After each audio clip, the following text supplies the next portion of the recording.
Crest Autosport. Is it Crest Autosport? Yeah, it's Crest Autosport. Final round coming from the Brands Hatch GP circuit. That's the long one, that's not the kidney.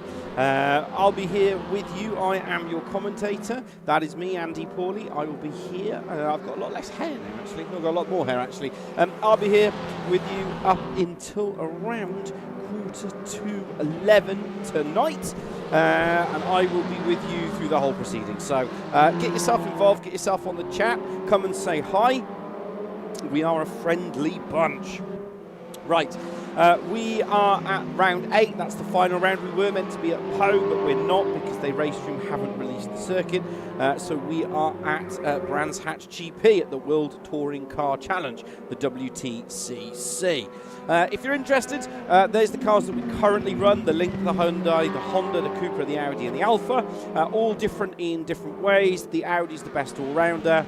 Yeah, nobody's running the Honda at the moment of all 19 drivers that are in. If you're interested, that is not the circuit that we are at. As lovely as it would like to be, that's just not where we are. We are at Brands Hatch. It just doesn't look like it's come through. There we go. It's £4.34 on race room if you are thinking about joining. Circuit's been around since the 1950s. It's actually been a bit longer than that. And we're going out all the way into the GP circuit. So that's where we go. We've got roughly about 10 minutes left of this practice session before it takes us into the opening race. Is that the one I want? Yes. So the qualifying will start about 9 o'clock. We'll probably get kicked out of this lobby and then back in again. The grid is based off the results. The grid is based off race 1's grid is based off the qualifying results. Ballast is for qualifying and for race 1 comes from their championship positions. That's the top 10 get 40 kilograms all the way down to 0 kilograms, and it's 4 kilogram increments. Race 2 is 15 minutes long. It's a reverse of the finishing positions of race 1, except in race 2 the ballast is applied to those cars that are there basically. Where they set their finishing positions in qualifying. Race 3 is then a top 15 reversal of the finishing positions of race 1, and that's how it basically stacks up. Right, as we got ourselves a little bit of time, that's how the Drivers' Championship overall stacks itself up. Alex Everett is 77 points ahead of Benny Norton. Lee Horn just behind on 97 points is third. Then you've got Ian Deaney, Stu Neal, Flack, Clough, Perkis, Dory, Vlad, who's not currently in, I don't think he's racing, Stephen, Fraser or Rostance, Hans, Portugal and Deeks, and then you can read everybody else. Just pause it and have a look. In terms of the Teams Chase Championship, the AP Rosso boys should basically secure this championship tonight, ahead of the Crest Autosport Link boys. I think I might be thinking that might be the first time that's happened, so they're behind it. And the AP Corsa boys, they are also going to secure it. But you've got the Next Gen Racing team, the little Alphas, and there's actually 2 of them. There's the Audis and the Alphas, so they will be working together. And then you've got everybody else. Manufacturers Hyundai, no one's going to beat the Hyundai basically.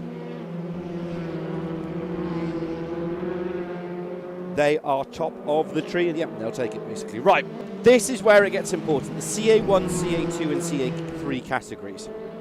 So, those categories themselves, they are all divided. So they're all fighting each other. So the drivers separated into different categories based on their ability. CA1, CA2 and CA3.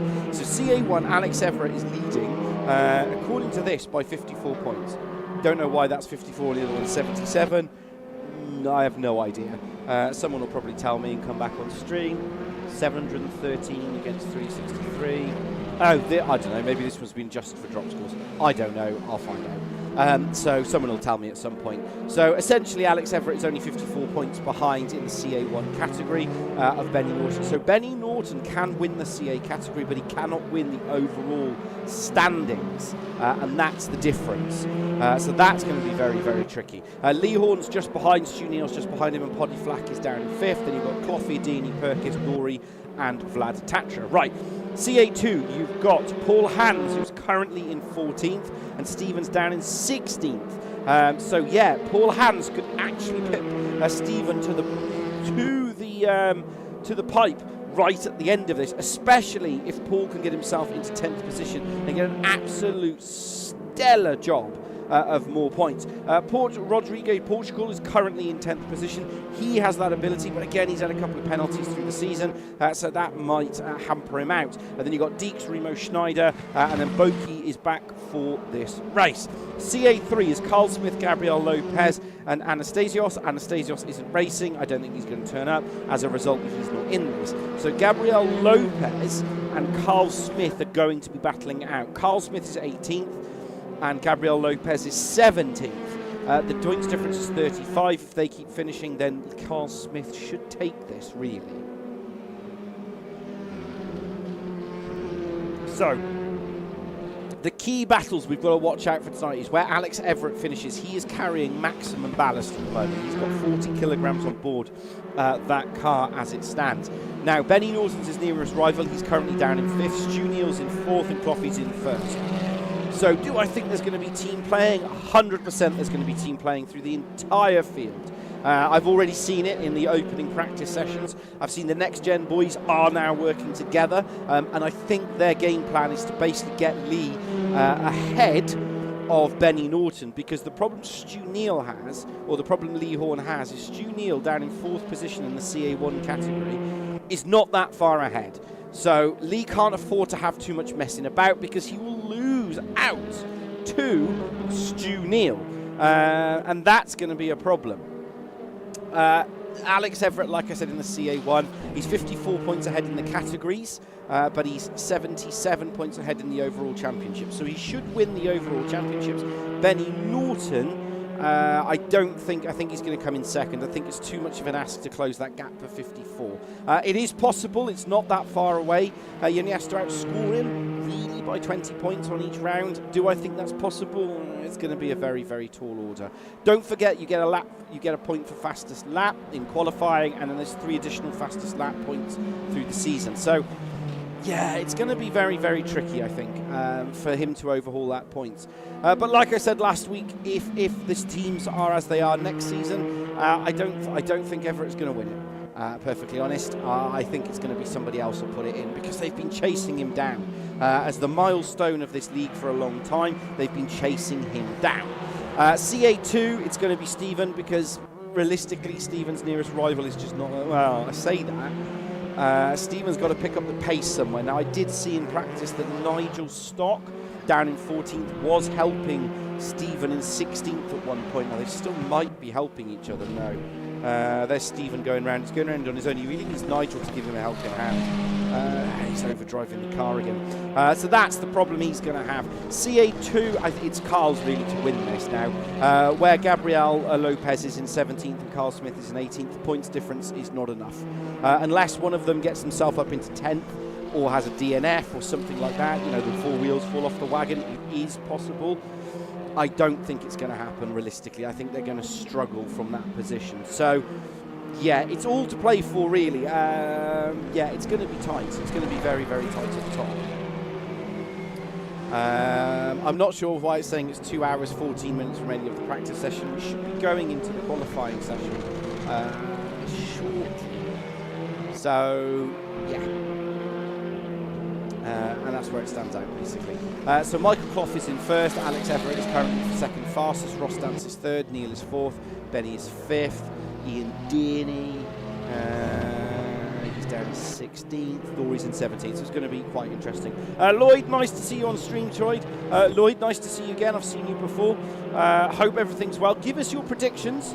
I don't know why the standings board's completely lost itself, but there you go. We're going into qualifying. Give us your prediction. Who you think you're going to be CA1, CA2 and CA3. Stu Neal's right out on the board to begin with. So Neal's going on first. We'll keep an eye on him. He's absolutely launched it. He's going for it. He's going around absolutely everybody immediately. Him and Ross Dance have decided to race themselves out the pits. Ross Dance is in the number 17, Neil is in the number 5. Yeah, they're going to have to sort themselves out. They're both trying to get position on track. So, yeah, that's very, very sneaky. Right, we're going to keep an eye on Cloughy and we're going to keep an eye on Cloughy's just out. He's finding space. Everett. So Everett should be setting the standard to begin with. There's Cloughy at the moment, so he's going up on the board as first, and that's just purely because he is first in on the track. So yeah, it's 15 minutes. We do run ballast of power. It's 90% on ballast of power, so they carry that. It helps basically get the Cupras in line with everybody else, because the Cupra is a mighty car. Not a lot of guys running the Cupra. The Hyundai is an awesome, powerful car. So it's going to be very, very tricky, I think, on where they are and how they can actually convert this now. Lap time 1:32. Cloughy's run wide. That's not going to do him any favours through that section. Where's Everett? He's going to go. He always defaults to Clough and somebody starts to lap. Right, we're going to keep an eye on Everett. He was second fastest. Rostance was third fastest. See what he can do. He's in traffic behind Rostance, but Rostance could be helping him. As I broached on an earlier part of the season, he was keeping very. You've got people showing them now how to basically get a little bit ahead. This is going down Paddock Hill Bend. You'll keep this nice and tidy. You'll do no heroics going through here. You basically just need to put a banker on the board. That's what you need to begin with. Then into Druids. Good overtaking opportunity, but also if you get it wrong here in race route, it will roll the car. Then we go down the dip for the left hand, and this is going through.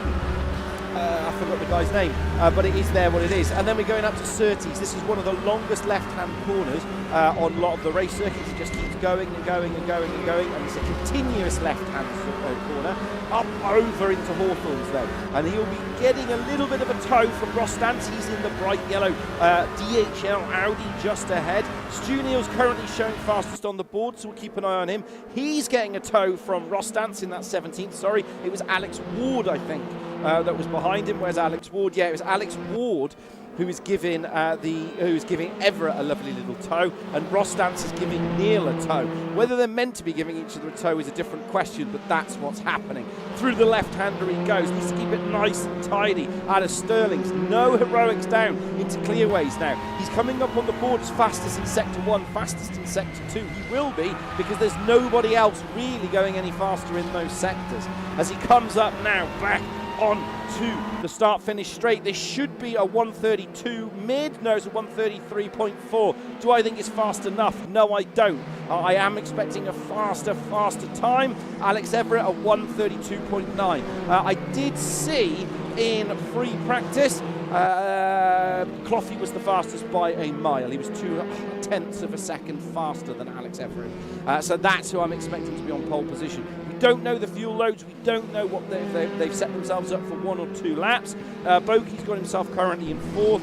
Jamie Dorey, race winner, don't forget. Purple in Sector 1. We're looking at that Sector 2 time. No, the lap's been disallowed. That has been a disallowed lap. That's why it comes up. On the board, Perkis. Scooby, he does have a live YouTube stream. He's on 2/10 of a second. 2/10 of a second up in Sector 1. Sector 2 is what's making or breaking the laps. That's what's key. Through the right-hander he needs to go. No heroics here. He needs to keep it nice and tidy. Keep 4 wheels of his on the wagon and 4 wheels on the tarmac. Flips it over the curb. That is coming through. Sheen down into Sterling's. No, it's not. That was Steen. This is now coming up through Dingledale, through into Steen, bounces across the curb. What time is he going to do through Sector 2? Like I said, we need a low 110. He's 0.07 of a second, so Perkis has got the bit between the teeth, but Perkis' biggest problem has never been qualifying times. It's always been consistent race pace. That's where he's struggled. That's why he's yet to have a victory this season out. That's where he always loses. Is he going to deny Everett the fastest lap time? 1:33. No, 0.08 of a second off. Into 30 goes. Who's going faster? It is Benny Norton. He's absolutely turned the wick up to 11. I had that feeling that we hadn't seen the true pace yet, but he lost 0.6 of a second in Sector 1. There might be a game going on here. I don't know. He might be putting himself into 7th or 8th. See how that pans out through it, because he's looking to go into 8th to lose all the ballast, basically, and then basically get a better result in race 2 and fight through to race 3. And that's one of the challenges that's one of the games or tactics the guys can play with the way the ballast system is set up, is that you can basically use that to your advantage if you're chasing points. Alex doesn't really have that ability because he just has to score races. Paul Hans has put it on basically all over the grass. But don't forget, Paul Hans is fighting Stephen in the CA2 category. Alex Everett's going faster again by 1/10 of a second. He just keeps finding time, lap after lap. And he's got 40 kilograms on board that car as well. So he's obviously got a preferential setup that he obviously likes in that car. And as a result, that's again sector 2 time is 6/10 of a second slower in sector 2. That sector 2 time is that's what's making or breaking people's laps. Can he claim it in sector 3? He's lost the 2/10 of a second in sector 2. Can he cross the line? What can he do here? Can he improve? No, 8/10 of a second. Again, sector 2 is all sector 2. Rostance has put himself into second. Perkis is third. Dean is fourth. Cloughy is now 2/10 of a second up. Yeah, I'm expecting him to pop into the 132s. 133.131. Faster than... No, he's 2/10 of a second. Someone was going off into the drink there. Craig Deeks has got himself into 14th. Nigel Stock is in 16th. Carl Smith is in 17th. Carl is fighting Stephen, and Stephen is in 15th position, so he just needs to be faster than him. Ian Deaney was 4th. See, they're all gaining time in sector 1. It's that sector 2 time, and it's the track limits in that sector 2 time will just absolutely kill the car. And cause all sorts of problems for them. So Lee Horn is down in 6th. Boki's put himself into 10th. Alex Ward is now... Poddy Flack's into 9th. Alex Ward's in 10th. Boki's now in 11th. Benny Norton's down in 12th. Benny needs to go faster in that final sector. He needs to get himself really into 10th position if he wants to put himself. Anyway, Jamie Dory's just gone fastest. Just approaching the 133s. I don't think that is going to be bettered. I really don't think that time is going to be bettered. Alex Everett is going faster. He's flashing his lights. Not sure he's flashing them to say thank you. He's run a little bit wide there. The tyres just screaming a little bit murder. That's the 40 kilograms on board. He goes for a dart for the line. Does he cross the line?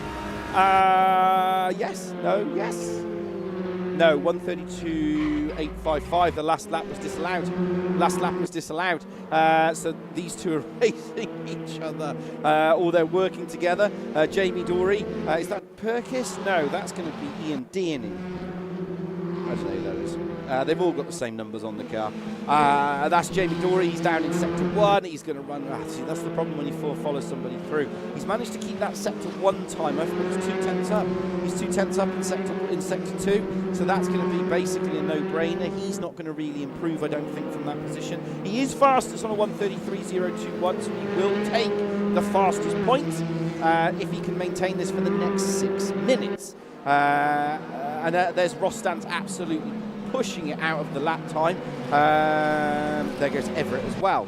So they're all just tussling each other at the moment for position at a track. That's Nigel Stock. He's decided to park himself into that corner. He's going to have to recover himself, otherwise it's actually going to upset. It's going to cause problems with the yellow flag. So Jamie Dory, what can he do? Poddy Flag. I don't think he's going to go any faster. He's 5/10. At best, he'll improve himself into 8th or 9th position. I don't think he's going to go any faster than that. He doesn't really like this track, to be honest, but I've seen him race here before, and he's an absolutely great defender, so I guarantee he's going to be causing a lot of trouble for a lot of the drivers through the season. He does go personal best. He manages to close that gap down to 4/10 of a second. Boki's going a bit faster. He's 2/10 up, so if it's green, it means he's doing a personal best. If it's purple, he's faster than anybody, and if there's no colour at all, or if it's not green or purple, it means that they haven't gone faster than anybody else. So that's going to be interesting. Yes, Lloyd, all cars running at 90% power, and the reason that's done is because it then takes away the advantage gained from the different variations of car. So the Cooper is no longer the fastest car, which is why we run 90% power. You add ballast as well, it makes it very, very tricky. But the top ballast is 40 kilograms. and it's increments of 4 all the way down. So I hope that answers your question. If you're not already involved, there is a new season starting next year. Get yourself onto the Discord. You can find the link in our description and get yourself involved. But over to tonight's racing. Podiflat's going a bit faster. He's 1/10 up to his personal best. That if this current rate, that would put him into 3rd or 4th. But again, what's his Sector 2 time? Still 1/10 up on his personal best.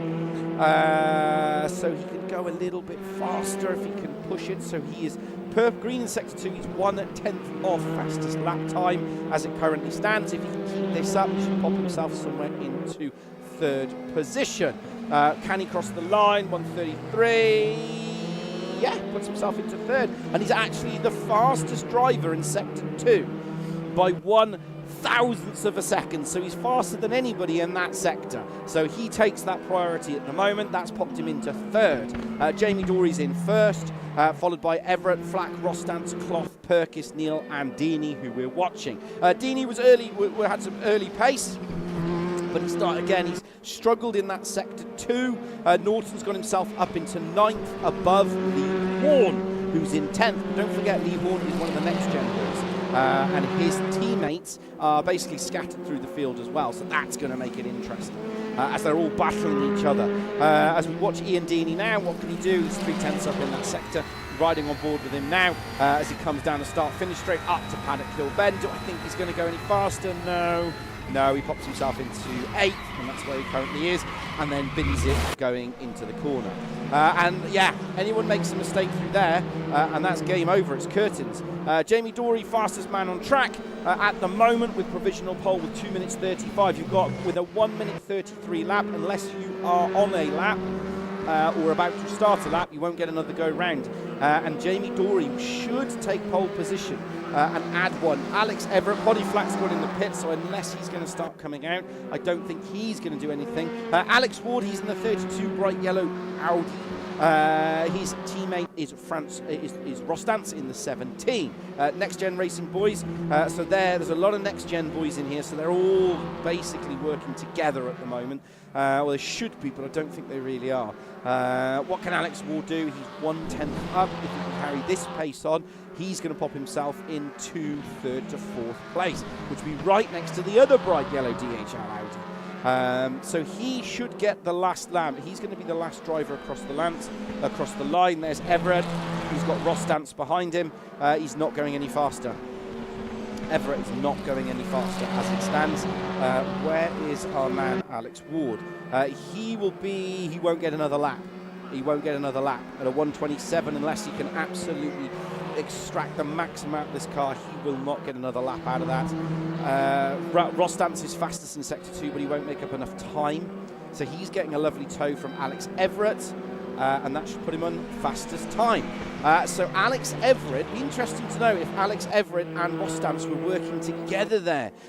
Different teams, actually. Different teams between those two drivers. So it would be interesting to know if they were working together or it was just Rostance just basically profiteering, which is the best way to do it. So Rostance hasn't gone any faster. So unless Neil was on to be the fastest, but Neil has popped himself into 7th and left it. So he's decided not to go any faster. Benny Norton is the fastest in Sector 1, and he has been exceedingly fast in Sector 1 for the entirety of the race. Nobody's out-qualified him in Sector 1 as it currently stands. That Sector 2 times, I think he's let off the gas. I don't think he's going any faster. Alex Ward, yeah, he's not going to go anything in there. Is Nigel Stock going to cross the line? No, he's crossed, not Ward. Lee's not going to get any more time out of this, and nor is Norton. I don't think he'll cross the line. But essentially, there you go. There is your qualifying results. Rostance, a surprise for him, actually. Benny Norton does improve to 7th, followed by Dory, Everett, Flack, Clough, Perkis, Norton, Neil, Deeney, Horn, Alex, Portugal, Boki, Stock, Hans Deek, Stephen, Lopez, and Smith. And that is how your provisional qualifying grid stacks itself up. Keys here is Hans is ahead of Stephen. He needs that. I don't think he's going to do it. Lopez is ahead of Carl, but Carl just literally has to finish the race. and he should take the CA3 championship. The CA2, the CA1 is still undecided because Alex Everett's in third. So he qualified third, so he will get quite a lot of ballast. Whereas you've got Benny Norton down in seventh. Now he can make up, I reckon, he can get ahead of Alex Everett. And then he'll have no ballast for races 2 and 3. He's in a championship winning position here in order to get the most out of it. So it's going to be very, very tricky for them, I think. With 4 minutes to go, I already lost a championship here. So Stephen is in the CA2 category, and Stephen is racing Paul Hans. So it is the German versus the Belgian. And please correct me if I'm wrong, but it is the German versus the Belgian, or the Belgian versus the German, depending on who you're supporting. So that's going to be tricky. And then you've got King Carrot. Nice to see you on stream saying, let's go Fraser. Yeah, he's on fire. Rostance has put himself into first. That's Fraser Rostance. He's currently in first position. And yeah, he's on a mighty lap. So he gets a point for fastest lap. That's the bonus point, or is it 2? No, it's 2 bonus points. He gets 2 bonus points for fastest lap in qualifying, so we'll be happy with that. He won't have ballast on board the car as well, so he should take victory. Jamie Dory, I think, should be second. Alex Everett's going to have a hard task. He's carrying 40 kilograms on board, and he's got Poddy and Michael Clough behind him. Perkis, that's Scooby Sim Racing, he is on YouTube, is right behind him, and Norton is in 7th position. So Perkis, like I said before, he's in 6th. Perkis, he is very, very good. Perkis does have that ability, but over the race distance, when we get to about 6 minutes, 7 minutes, that's when he tends to struggle. And then as he gets towards the final 3 minutes of a race, he then steps up a gear. So yeah, he just lacks that consistency in the middle at the moment. So that's going to be tricky for him. And that's where we currently are, and that's where we currently stack out. There's Stephen, he was on chat, and Gabriel Lopez. He's fighting Carl Smith for the CA3 category. So, just to go back, I am your commentator. That's me, Andy Pauly. You can't miss me. I've got air in that picture. There's the Drivers' Championship, how it stacks up, but what we're more interested in at the moment is the CA categories. And that's where we all stack up. So it is going to be interesting. Pause it here if you need to have a quick look. But yeah, it's great fun. It's going to be awesome, I think. There's the race room track. It's Brands Hatch GP. We're on the long layout, not the kidney. And it is £4. I think it's £4.34 in race room. Is it £4.34? Someone will tell me in a minute. Or was it 35? It's about £4, £4.35. If you're thinking of joining Crest, please do. Great championship. Touring cars will restart next season, from what I understand, in January. Get yourself involved. There's always races going on somewhere. Great bunch of guys. We do run open setups as well, but the guys will help you. It's really, really good. But if I was you, I'd be waiting for the Black Friday deal, which I think is tomorrow, and I'm pretty sure you can buy the whole thing pretty cheap. And that's where we are at the Brands Hatch, and we are going into race 1. So the positions, the grid is based off the qualifying results, and that's how it currently stacks up as it stands, as we're watching Gabriel Lopez go around the track. Here's Stu Neal, he's going out at the minute. Again, they're all going out, it's all warm-ups basically at the moment. They're just trying to get themselves ready, basically, and prepare themselves. It's 19 drivers in at the moment. The top points is 50, and then it's an increment of 2 all the way down until you get to about car 20, and then it's basically a point for each, roughly. So, yeah, we should have an updated championship after race 1, so I can have a quick look. All results are provisional, pending any incidents or accidents that are reported.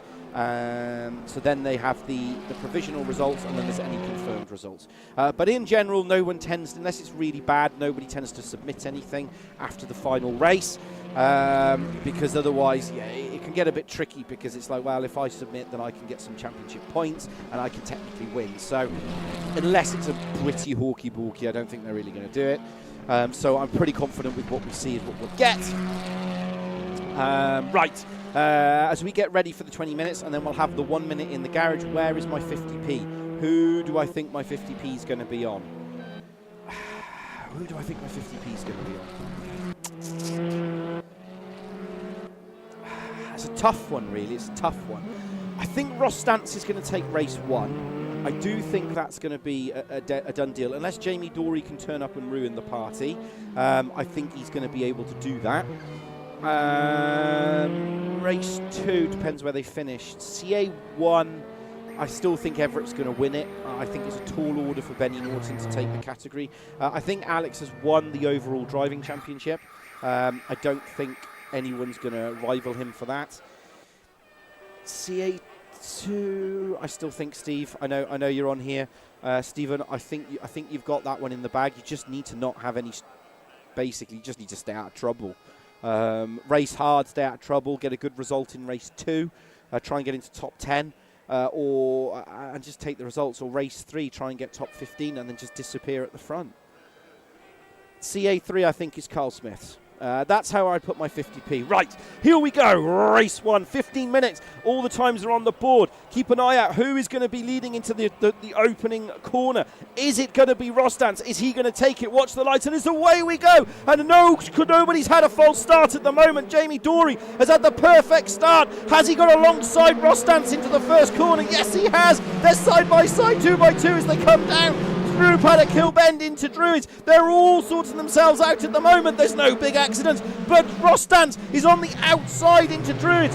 Dorey's got the car stopped and rotated just enough that he's managed to do it. Poddy Flack has got Jeff Perkis side by side as they go through the left-hander into Graham Hill. Needs to keep it nice and tidy, but at the front, Rostance is still holding on to the side there of Jamie Dorey. Jamie Dorey's in the 69, Rostance is in the 17. Rostance needs to close that door. Everett giving him one car's width, just enough. Poddy Flack is right behind as they're all tussling now for position, riding on board from the rear end. This is Jamie Dorey, he's in first position. There is second, third, fourth, fifth, sixth, seventh, eighth, ninth from the rest of the field. Is Alex Everett going to get mugged? He's got past Rostance. This is what he needs to do. It hasn't caused him any issues just yet. Rostance is in third position. He was leading the race at lap 1, and now he isn't. He's down to third position. He's going to be steaming in that helmet. He's in the bright yellow DHL Audi. He's in the middle of that pack as we ride now from the rear camera. There is fourth position. That's Poddy Flack's got Perkis just ahead of him, and everybody is all over the road as it currently stacks up. This is riding on board now with Jeff Perkis. He's in fifth. You can see first, second, third, fourth and fifth, and Cloughy, who had a slowdown penalty. There he is. Hasn't shown his early pace, I don't think, but at the moment Jamie Dorey is in first position. He has got Everett up the inside. Is Everett going to send it? Is he just going to hold on to the edge? No, he's not. He's run wide, and that's going to cost him dearly. He tried to send it up the inside of Jamie Dorey, but it just didn't work. And Rostance has said, well, I'm just going to go for the old switcheroo, and he's trying to get past. That's opened the door there for Rostance to get past. Has he done it? No, he hasn't. It's reset all over again. Perkis now has Stu Neal right on his rear end. There's Perkis. He's riding in 7th position. There is 8th. Perkis is all over it in the background. Nigel Slott is going to try to go up the inside of Alex Ward. Does he do it? Alex is in the 55. Has he got that done? Yes, he does. It's not Alex Ward. Alex Ward's in the 32. It's Rodrigo Portugal. That's who we're watching. He's in 12th position. There is 13th. They are door to door. Neil and Perkis are side by side. Oh, he's gone up the inside. Does he get the car stop and rotated just enough? No, he doesn't. He's come back. Portugal in the 55. Has he managed to do it? No, he doesn't. Right, Alex Everett has got past Jamie Dorey. Jamie Dorey's in the 69. Oh, Jamie Dorey's run wide. He's going to get mugged by the entire field here. And he's done it. He's got mugged. He's run out of road. He got overzealous and just absolutely launched the car through that sector, and that's pushed Jamie Dorey now into 4th position. Jamie Dorey was in 3rd. That was the problem. Jamie Dorey was in 3rd. He was in 1st, then 2nd, and now he's down in 4th as we ride now from the rear board. And there's Michael Clough. He's all over it. Benny Norton's got Perkis up his inside. There's Perkis in the 69. Perkis gives him a little bit of a door tap there. He creates his own accident, but he manages just to hold on to it. What's he done from there? Riding on the back of the board now from Perkis. This is Perkis. There's Stu Neal. Behind that in the 69, that's Lee Horn. Lee Horn is locked ahead in battle with Stu Neal. So those two, it is important that Lee Horn, who we're riding on board with now, gets ahead of that man there. It's important for his championship. Can he do it? He goes up the inside. He's not alongside enough. And there's a clarification in the ruling. They must be at the front wheel, must be at the back wheel of the car ahead on the axle, and they must stay there for 1 second. Jamie Dory's going to attempt, Cloughy's going to attempt to go up the side of Jamie Dory. It's just not going to work. Jamie Dory's holding onto it. Rostance at the front is fast approaching onto the back of Everett. Everett has got 40 kilograms on board that car, and it's going to be hurting him now. The question is, has Rostance had team orders? Does he in the Everett side of this? Is he going, I don't want to attack Everett, I don't want to do it, but then he also wants to have, he's just faster at this stage, so he's going to do it. Perkis and Neil are side by side. I think Perkis is holding up Stu Neil. That's what's happening. Stu Neil is in the number 5 Hyundai, left side of your screen. Perkis is in the 69 on the right side of your screen. He is battling Lee Horn, who's the 2 Alfa Romeos, 1, 2, 3, 4, 5, 6, cars 7 and 8 on the left side now. So Perkis is teammates. He's going to get that messed up. Neil's just going to go up the inside. He was defending there, and as a result, that's opened the door. Perkis is just going to be hung out to dry there. He's going to try and close that door. It's just not going to work. That didn't work. I think there was a little bit of team orders, and that's caused problems. Portugal has now got still behind Nigel Stock. Nigel Stock is all over the rear road. Here it is. He's in 12th position as it currently stacks up at the moment. Portugal is in 13th. Has he been able to do it? Bokey's going up there. Oh, there's contact. There's contact. He just wasn't alongside enough. And Paul Hans in the 99 is going to say, well, if you're going to do that, I'm going to check myself out. And he's checked himself out. Into 15th he goes. And Paul Hans, he is that number 99 riding on the rear board now. He's doing all he can here. Right, we're going to leave this battle and rejoin Perkis and Horn. I think these two are going to have to start working together. The 3 little Alfa Romeos, 269 and the 25. They all kind of run together, so they're all going to have to start working together to extract the maximum out of that victory. Rostance at the moment hasn't really attacked at the back of Alex Everett as it currently stands. Jamie Dory's in 5th and not really making any progress. Poddyflack is now on the back of Rostance, so Poddyflack has now approached Rostance. Jamie Dory and Michael Clough are side by side, but they're not really doing enough as they go through into the sector. As you come now riding from Jamie Dory, right on the rear, he was in 2nd position to Rostance and he's lost that. There's Cloughy in the 55. He's not going to send it up the inside here. It's just not going to work. Ian Deeney, he's fighting Lee, but they're losing too much time with 8 minutes and 16 seconds to go. At the moment, Stu Neil, right, Fraser is back on the backside of Everett again. So Fraser has been freed from Poddyflack, and Rostance is absolutely turning the wicker as we ride now from Alex Everett in 1st position. There is Rostance on the front camera. He's gaining, he's gaining, he's gaining, he's gaining. You can see it. He gets closer and closer and closer and closer. Next Gen versus Crest. Follow the AP Corsa boys behind. It's all to play for. It's all of the teams are absolutely doing all they can. And at the moment, there are no team orders because there's no 2 drivers in the same team running together. They're all on their own, which means they're all fighting and tussling for position. Alex Everett's currently leading. There is Rostance, who we're watching at the moment. We leave that battle. Oh, we were going to leave this battle, but we ride on board now. It's a very hard circuit to pass up. He's going to have to set him up coming down now into clearways. He's going to have to try and force him wide, go to the outside, tap the brake early as we come in to Paddock Hill Bend and go for the old switcheroonies. That's what he's going to have to do. He's got no other opportunity but to do that. He hasn't done it here. He's just not going to get it. He's not forced him out. Everett should go defensive. He hasn't gone defensive enough. He's managed to get the pull up the hill. But he's slow in that corner. Right, Lee Horn, and they're all fighting each other. Ian Deeney in the background, I think, yeah, he's got past there, the 25. Unless that was team orders, that looked like an old switcheroo to me. So it looks like he needs to get on with that. Lee Horn is now up to, must be team orders and switcheroo, because Lee is now fighting Stu Neil for championship. Lee Horn is ahead of Stu Neil in the championship in the CA1s. Back to the lead battle as it currently stacks out. Right, we leave that because it's kind of tamed itself down. The battle for the CA2s is on. So Stephen is in 15th position, riding on board with him now. He's fighting Paul Hans just ahead. If we go down into Hawthorne, Carl Smith and Gabriel Lopez are side by side. These two are the CA3 category. These two are fighting each other for positions as well. Benny Norton and Jamie Dorey and Stu Neal. Has Gabriel Lopez done it? Yes, he has. No, he hasn't. Carl Smith is side by side. Fantastic stuff through the right-hander. They need to give each other just enough room. They're being so careful not to end up. I'm watching Cloughy and Flack, and I'm watching Fraser and Alex as well on the board. They are a car's width behind, but not close enough. He just hasn't done it. He hasn't done it. Right, we relieve that battle and rejoin the Everett battle. 5 minutes 34 to go. This is the lead battle. The two Hyundais, Flack and Clough, are working together at the moment. This is his best move. He's got to be more committed on the brakes. He can't just send it up. He needs to send him a dummy. Clough and Flack, this is the old switcheroo going on here. So Cloughy has been let through by Poddy. This is what I was talking about last season. It's all about letting the other driver through. Benny Norton's been let through as well, but he's got Perkis right up his rear chuff now. So he's all over the rear end. And the problem is that's going to hurt him because Perkis is just on fire tonight. He's in the 69. He is the Alfa Romeo between the Hyundai sandwich as it currently sets out. And it's not Perkis, it's Jamie Dorey. That's who's in the 69. I got the wrong dude.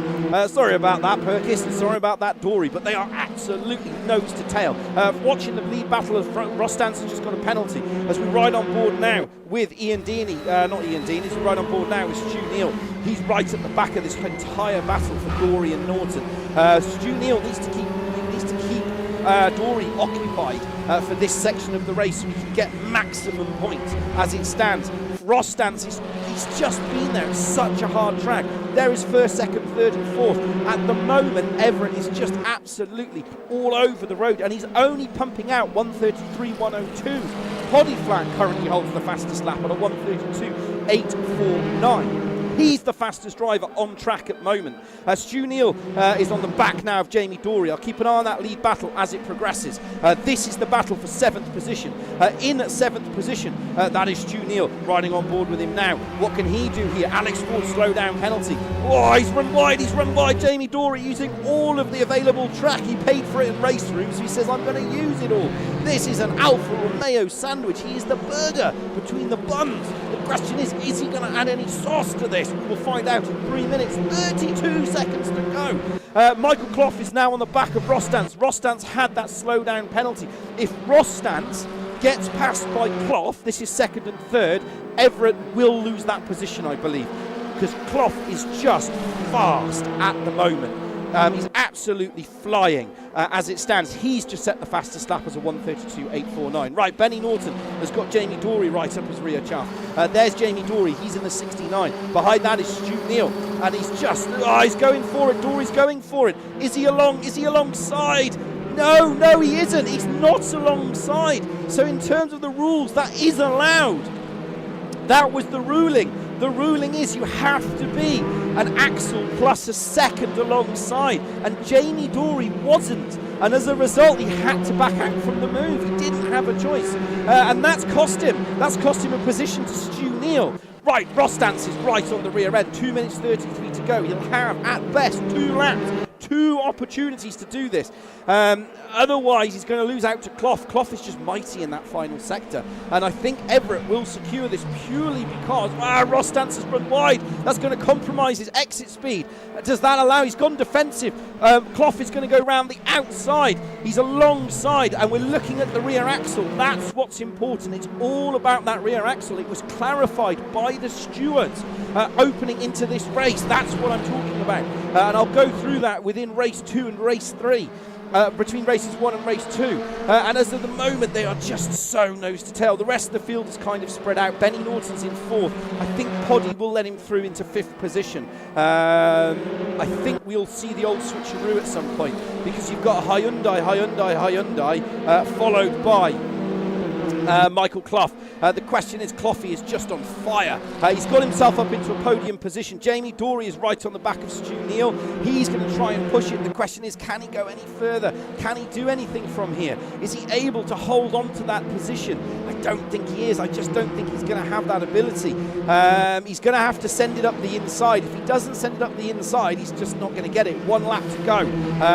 Poddy's slowing down as it stands, but the battle for the lead is on. This is it. Alex Everett has to hold on to the pressure for the first position. Jamie Dorey and Stu Neal have reversed positions. They're side by side. Jamie Dorey is just ahead. He's miles ahead. I think Stu Neal has made a mistake there. Cloughy is right on the back of Rostance. That's where Everett gets a much better drive. Rostance is getting not the greatest drive. He's gone for it. He's gone for it. He's gone up the inside. He's absolutely committed to breaking into the hill. This should be it. He should sneak into second position. If he can get up the inside, down the gearbox he goes into second. He'll shut the door. Absolute textbook manoeuvre there from Cloughy. Into second he goes. Rostance was leading. He's into second. Unless Rostance can mount a late attack, I don't think he's going to be able to do it. I just don't think he's going to have that ability to get that past. Everett, I think, has basically worked into second, got himself up into first immediately, and then just held the position. If Cloughy had only been 2 laps earlier, I think he would have got a win, but he didn't, and that's just the way it is at the moment. So Jamie Dorey's now on the back of Benny Norton, so Benny Norton isn't going to be able to lose that position as it stands. He's going to have to hold on to it. Oh, there's a tap at the rear end then. Benny Norton is trying to hold on to that position. I don't think Dorey's going to do it unless he does an old Senderuni up the inside. He can do it on this. He's going to have to yield that position. They're side by side, 2 by 2. Oh, he's going to go into the wall, cracks it, goes through the board, rejoins in 7th position. Does he hold on to it just enough? That was a little bit tricky there. Be interesting to see in the replay. Could be a little bit naughty. Could be some penalty points on the way. But look at Clough. Within half a lap, he's got himself into second position. He's just not going to do it. Alex Everett takes a much needed and deserved first. Clough is in second. Rostance has got himself into third. He was leading. Poddy Flack is in fourth. Norton is in fifth.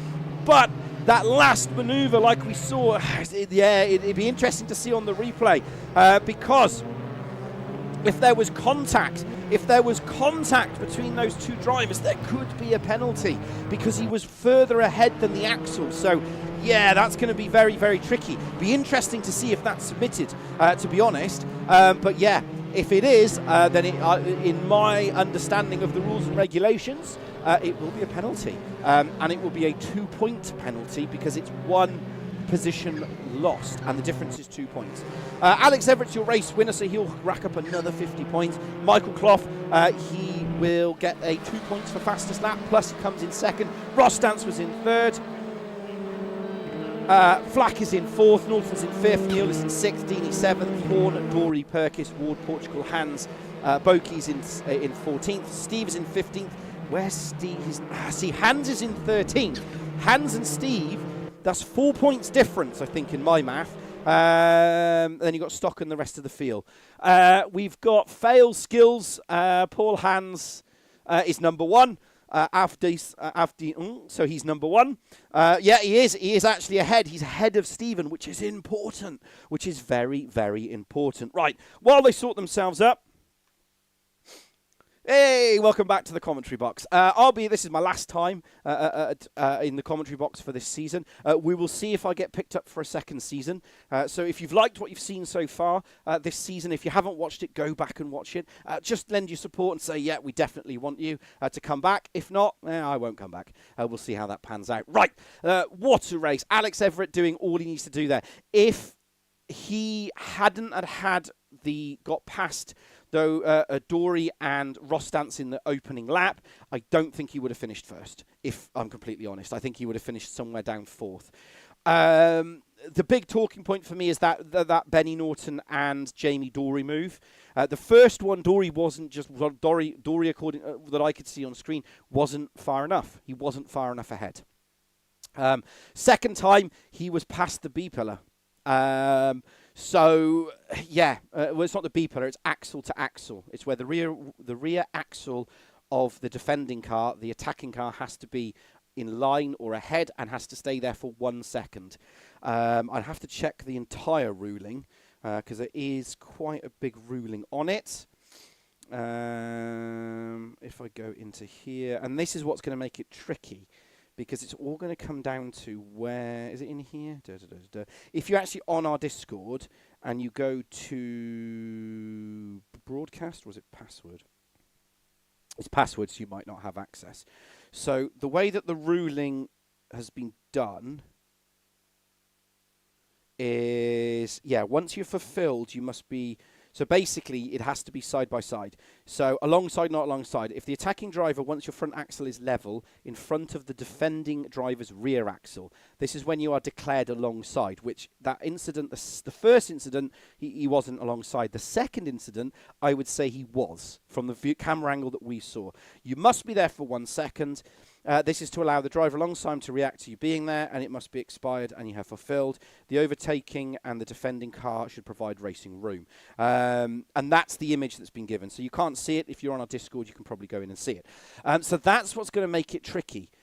It's all going to come down to, at what point were they going into the corner? Was he ahead going into, it was going into out of Dingle Dell, up the hill to the right-hander at Sheen. So it's going to be whether he was alongside going into the corner. If he was, then he lost a position because he got it back from Stu Neal. So he actually lost 1 position, and I think that's probably a 2-point penalty. But again, that's if it's submitted. That's how I read that ruling. So that will be interesting to see if that's how it pans out. Right, we're going to jump back into the final. There's nobody in the commentary booth. We haven't had anybody in there all season, so it is what it is. So that's how I read the ruling, to be perfectly honest. That's how I read the ruling. So, yeah, that's the way I read it. But as I said, it's a very, very tricky... If you're following us over... if you're following us from... coming over and it's the first time you're joining us, hello and welcome. This is the Crest Autosport WTCC League. It's the last one. We run TCR and WTCR cars. Next season, we're running... I think we're going to run the new pack as well. I don't know much of the rulings. All I know is going to be starting in September. In January. So if you're interested, get yourself involved. If you're new, we'll just quickly go through. It's race 2 that we're on now, so it's a reverse of the top 10 of race 1. So the top 10 reversal is on pole will be Perkis, followed by Dory, followed by Horn, followed by Dearney, Neil, Norton, Flack, Rostance, Clough, and Everett. So Dorney actually was 9, finished 9th. So because he finished 9th, see, this is where it gets a bit tricky, because he finished 9th. 2, 4, 6, 8. He finished 8th, but my understanding of the ruling is that if he rejoined in 7th, and that's where he was then running, then he would then lose 4 points, not would be a 4-point penalty. Because it's all about where he rejoins. Now, if he rejoins and Deaney Horner let him through, so he could be 9th, effectively starting the front grid on the front row for race 2. My understanding is that he doesn't get the penalty. The 2 places he lost is not a penalty. But yeah, that's my understanding of the ruling, because there was a clarification in the ruling that was done effectively on how it was. So that's my understanding of the ruling. So I think there is going to be a penalty coming Benny Norton's way. I think it's going to be either 2 or 4 points at maximum. It's going to be 2, 4, 6, 8. It should be about 8 points, 8, 10 points. So it's going to be very, very tricky, I think, to do that. Right. So if Alex Everett finishes race 2, he wins the championship.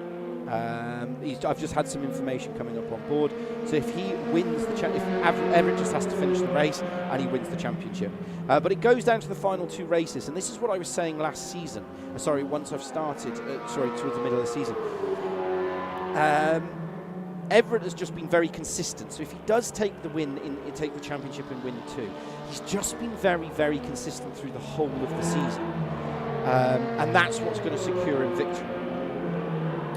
When you actually look at the numbers, if you actually sit down and figure the numbers out, and the reason I use Alex Everett is because I think you might correct me, but I think he's won the most championships in Crest Autosport in the WTCC. So he's basically the benchmark. It's like the Lewis Hamilton or the Verstappen or Michael Schumacher or Vettel or Alonso when they were all winning. Nigel Mansell not so much, but Nigel Mansell, he should have won more championships. I digress. So he's the benchmark. Mathematically, so when we look at the numbers, Alex Everett shouldn't have finished, would have finished in basically about 4th or 3rd if you're basing it on the numbers. But it all comes down to that game. It all comes down to the last minute. So Everett doesn't have to do anything. He just has to finish this race. So for him, it now becomes a choice of does he try to attack or does he just sit there and go for the championship? Because he doesn't have to finish any, he just has to finish the race. If he gets a disconnect, it's going to come down to race 3. If he crashes, it comes down to race 3. So I think he's just going to drive around like it's a Sunday, to be honest. That's what I would do if I was in that position. In terms of the CA2, I had some information come up for CA2 as well. Bear with me. So in the CA2 championship, I have to go into Facebook to get all this information. So in the CA2 championship, if Steve outscores Paul Hans by 10 points, he wins it. And Smith and Lopez, 30-full gap with Lopez will struggle to get unless Smith gets a DNF. So basically, if Smith finishes the race and Everett finishes the race, they take the CA1 and CA2 category. The CA1 and CA3. CA2 is all going to come down to whether Steve can outscore Paul by 10 points. And I think, I don't know, because Paul's just been on fire at the moment in this race. And when I actually look at the list, where's Paul Hans? I see Paul Hans is in 13th, Stephen's in 15th. So the points difference isn't that much, but Paul should clear Portugal Ward. I don't think he's going to clear. I think the maximum he's going to get is top 10. I think the maximum he's going to achieve is top 10, really, on that. So I think it's going to be tough. I think it's going to be very, very tough for him to actually achieve that. So it'll be interesting to see what they do. Paul's is actually out on track at the moment. So Cloughy's out on there. We'll keep an eye on Paul Hans. So both Paul and Steve are out at the moment. So that's the magic number, basically. If Everett finishes this race, he wins. And he takes another championship. If Carl Smith finishes this race, he wins CA3. And CA2 all comes down to whether this man here, Paul Hans, can outscore Stephen by 10 points. And as we saw earlier in the chat, Stephen has had already lost a championship here, so it's going to be very interesting to see if he loses them or not. But I'm not going to curse anybody because that's probably bad. I say it's probably bad; it is actually really bad. Max is on here. Nice to see you, Max. I've not seen you before. Top 15 for Paul Hans. I guarantee he'll be in top 15, 100%. He finished in top 15 as well, which is really, really good. But Paul has been rapid on a couple of tracks through the season, so I'm expecting this man here to shake the tree a little bit. So it'll be quite interesting to see where they are as it stands. If Everett takes the CA1 Championship, expect a no-holds-barred race 3 with, I expect, a lot of damage, if I'm honest. It's touring cars, they don't have to fix them, and the championship is already won. So subsequently the points are like, whatever. But Benny Norton is still trying to hold on to second, and Lee Horn isn't far behind him. And with what I think will be a penalty coming up for him for that race, in terms of what I saw on stream, yeah, I think it's going to be very, very tricky. Again, the racing has been absolutely exceptional tonight. We've seen if you followed us through the opening half of the season, this will be a fight. Yeah, 100% it's going to be a fight. Someone's already off in the gravel. it's going to be tough. It's going to be tough through the field, I think. So we'll go back over to the main stream. Yeah, it's going to be tough through the whole field, I think. It's not just going to be a cakewalk, as they say. So we're going to see where they finish off. So if you're just joining us, we are at Brands Hatch. We are at round 8. This is race 2 of the final of season 7 of the WTCC, the World Touring Car Challenge. I said it right. I can tick that box. Those are the cars we run. We'll have the TCRs for next season, hopefully. And it's 4:35 for the Brands Hatch GP. If you're not already a member, get yourself and follow the link on... there is a link connected to this YouTube video. Get yourself involved and get yourself signed up when next season opens. Someone asks me, what are we doing for next season? I don't know yet. Lots and lots of different stuff. So it's going to be very, very tricky, I think. Stephen's saying, I'm calculating for the champ, Mr. Professor. He's calculating, he's doing the math. That's good. Someone's doing the math. You need 10 points. Paul Hans needs 10 points. There's 19 drivers in, so everyone's got back in. So it's going to be interesting to see. Everett just has to finish the race. That's all he has to do, and he's secured the championship. The garage is 59 seconds, so they'll get a lovely little warm-up, and then we will go racing. But we do have this that says safety car deployed. I have absolutely no idea why we've got that. I've also found this feature. There's a safety car in this lap. I don't know what it does, but it does something. I can also, funny enough, I did discover on this... Oh, no, I can't. But if you're in the server, you can actually issue penalties in the server. Found that out the other day. That was quite interesting to know. Oh, there we are. And if someone can explain to me what a code 60 is... So I've got this other button I found that says code 60, which I have no idea what that is. So if someone can tell me what a code 60 is, that'd be great. But, right, race 2. This is the penultimate race of the season 7 for the WTCC at Crest Autosport. I'm your commentator, Andy Pawley. I've been here all season. Hopefully I'll be here for next season. We'll find out. We're getting ready. The lights are all ready to go. Who is going to be victorious into the opening corner? Watch the lights. Watch them go green. Then it's all going to be a mad dash to that first line as we watch it for race 2. And it's lights out and away we go. And who has had a perfect start? Jeff Perkins has got away absolutely perfectly. Jamie Dory has got up the inside of Lee Horn. Ian Dorney is all over the back of the road. Poddy Flack is in the middle of the melee. He's got Alex Everett trying to send it up the inside. He's the number 11. Portugal's right behind. There is Everett. He just needs to finish. He's being very, very tentative and very, very careful. Rostance is all over the rear end. They're going to melee themselves into that middle corner. There's Nigel Smith. He's trying to go up. Sorry, Nigel, stop. That's a dude I know. That's not the dude I know. That's another dude. He's trying to muddle himself all the way up. What can they do here? From the heli camera, you can see in the background there. Where is our boy? There he is, Paul Hans. He's behind the TV screen. I can't even see him. There he is, rubbish camera view. As they come up now into Hawthorne, looking at this, where is they going to be? Where are they going to be able to pop onto this? Down the hill they go. Stu Neal is side by side. No, he's not. It's Poddy Flack with Rostance and Everett. Rostance is the 17th. Behind that, there is the number 11, Alex Everett. He's got the other DHL white of Alex Ward right behind him. It's all on now for Rostance. Rostance just needs to turn it up to 11. He needs to hold on to it to see what he can do through the right side, bouncing all over the curb.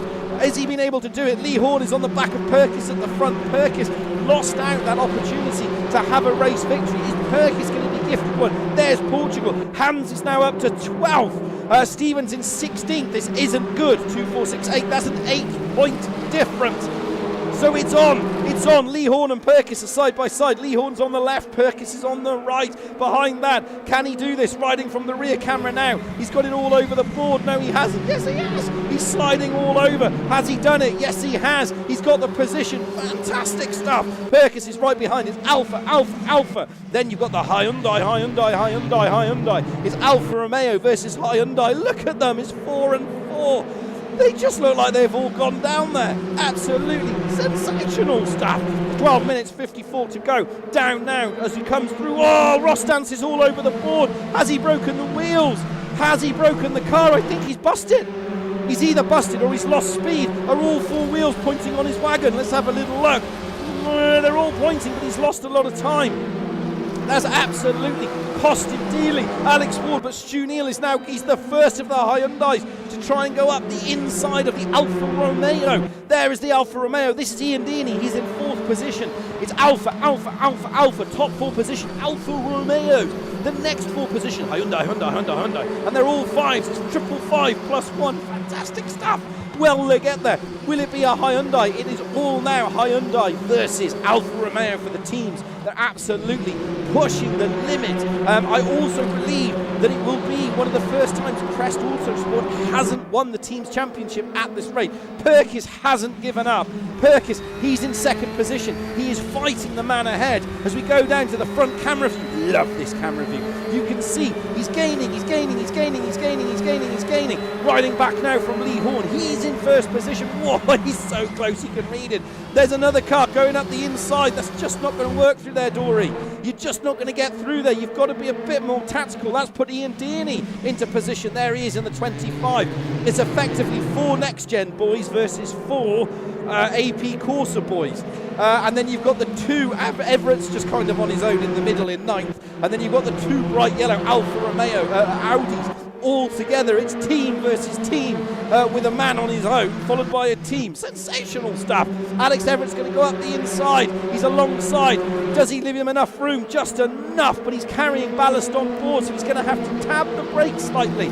Let it off. Fantastic stuff between those 2. Perkis is still going for it. There goes Benny Norton up the inside of Ian Dearney. Benny Norton will have lost weight. Can he hold on to it? No, he can't. It wasn't alongside enough. He had to tab the brakes. That Hyundai is just not fast in Sector 2.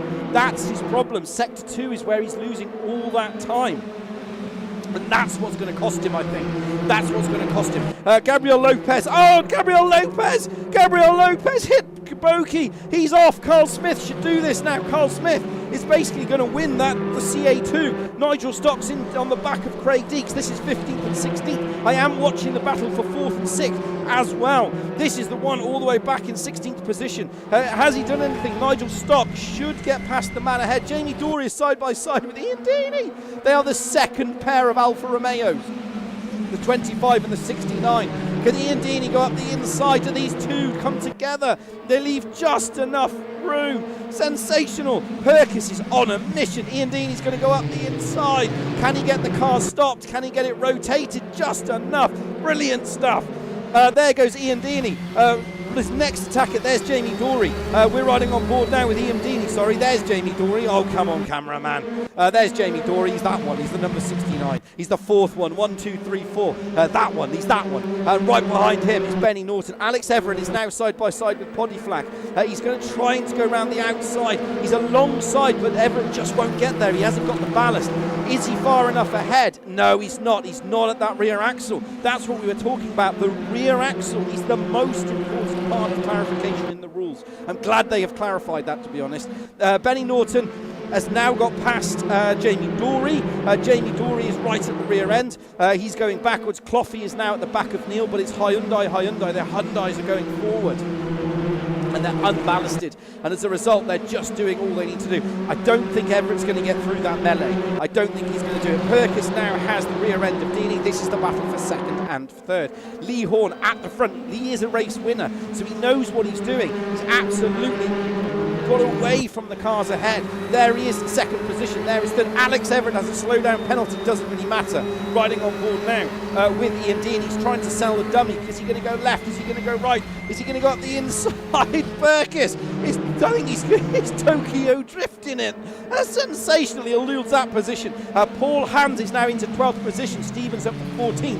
It's not enough points for Hans to get round there. He's joining the back of this queue quite rapidly as it stands at the moment. Everett is once again at the back of Poddy Flack. Everett's in 8th and 9th. Everett just has to finish the race. He doesn't need to do anything else. As you see there, Benny Norton has got, Jamie Dory's got Cloughy side by side, and Stu Neal. So Jamie Dory's gone back into 6th position now. So at the moment, it's 3 Alfa Romeos, and Benny Norton's at the back of Perkis. He's alongside Perkis. He's going to have to be absolutely committed to go round the outside here.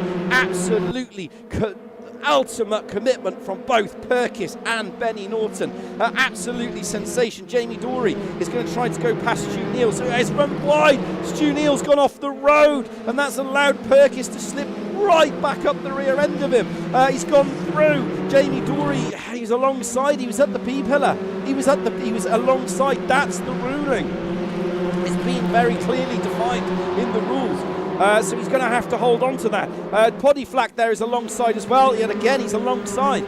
But Dory should, he's going to go for the old switcheroo. Whoa, look at Cloughie. Cloughie's all over the road. Jamie Dory's going to have to serve a slowdown. Jamie Dory's going to mug the lot of them. At the moment, it's 3 wide going into this corner, into Paddock Hill Bend. This will never work. This is not going to end well. They've all managed to hold on to the road. Absolutely sensational. Oh, there's contact. The Hyundai boys have made contact with each other.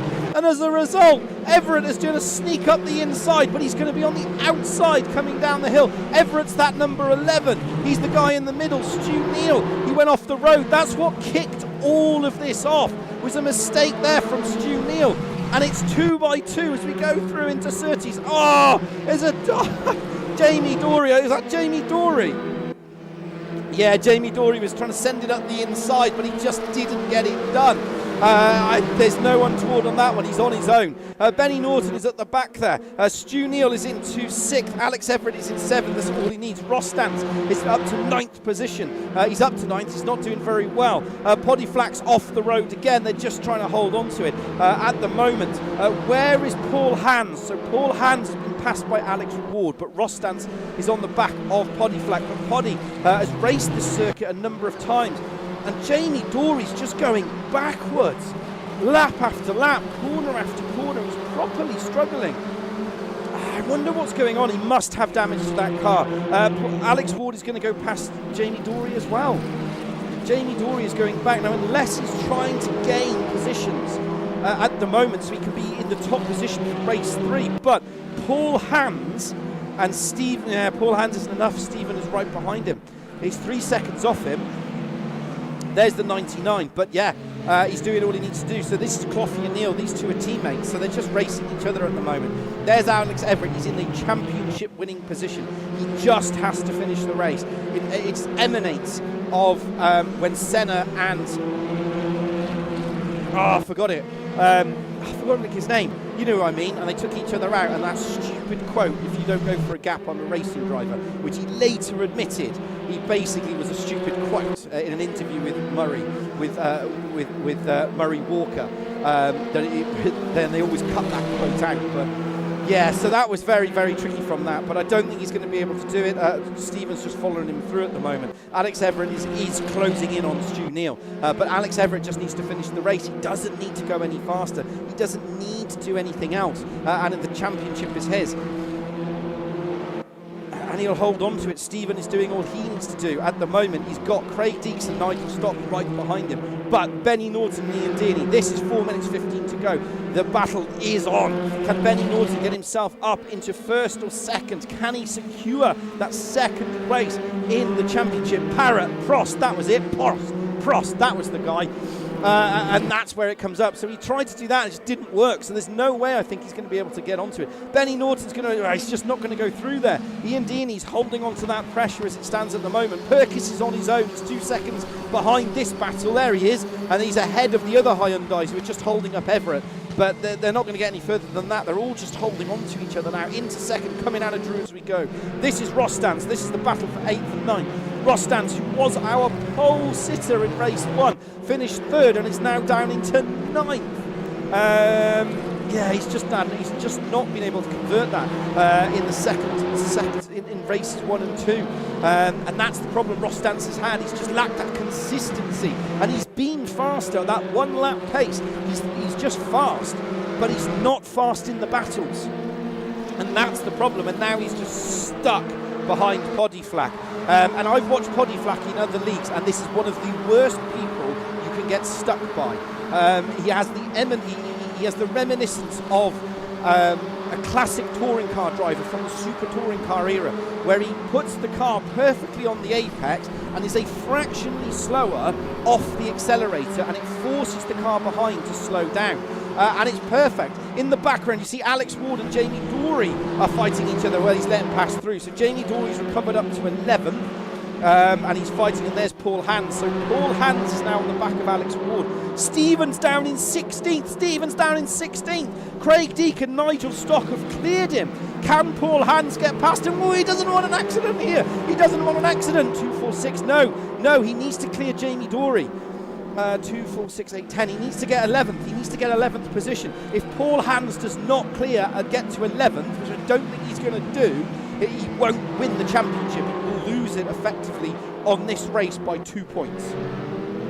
And there won't be enough points for Paul Hans to take the CA2 championship. So he's on it. He's absolutely on it. Steve is side by side with Stephen. There is the 68. There's Stephen. He's side by side there with Craig Deeks. Podiflag, Portugal, Rostance and Dory are all close together as well. Everett's up to 6th, so it makes no difference for him. He doesn't need to do anything more from here. So there's Portugal riding on back now from Podiflag. He is in 8th position. Behind that is 9th. And riding on board now, he's so close. You can see it. Smell the perfumes. He comes through the right-hander here. Dust kicking up all over the road. He needs to keep it nice and tidy. Portugal is also fighting for the championship. He's 3rd in the CA2 category. But he will lose. He will lose this now. He is fighting Paul Hans.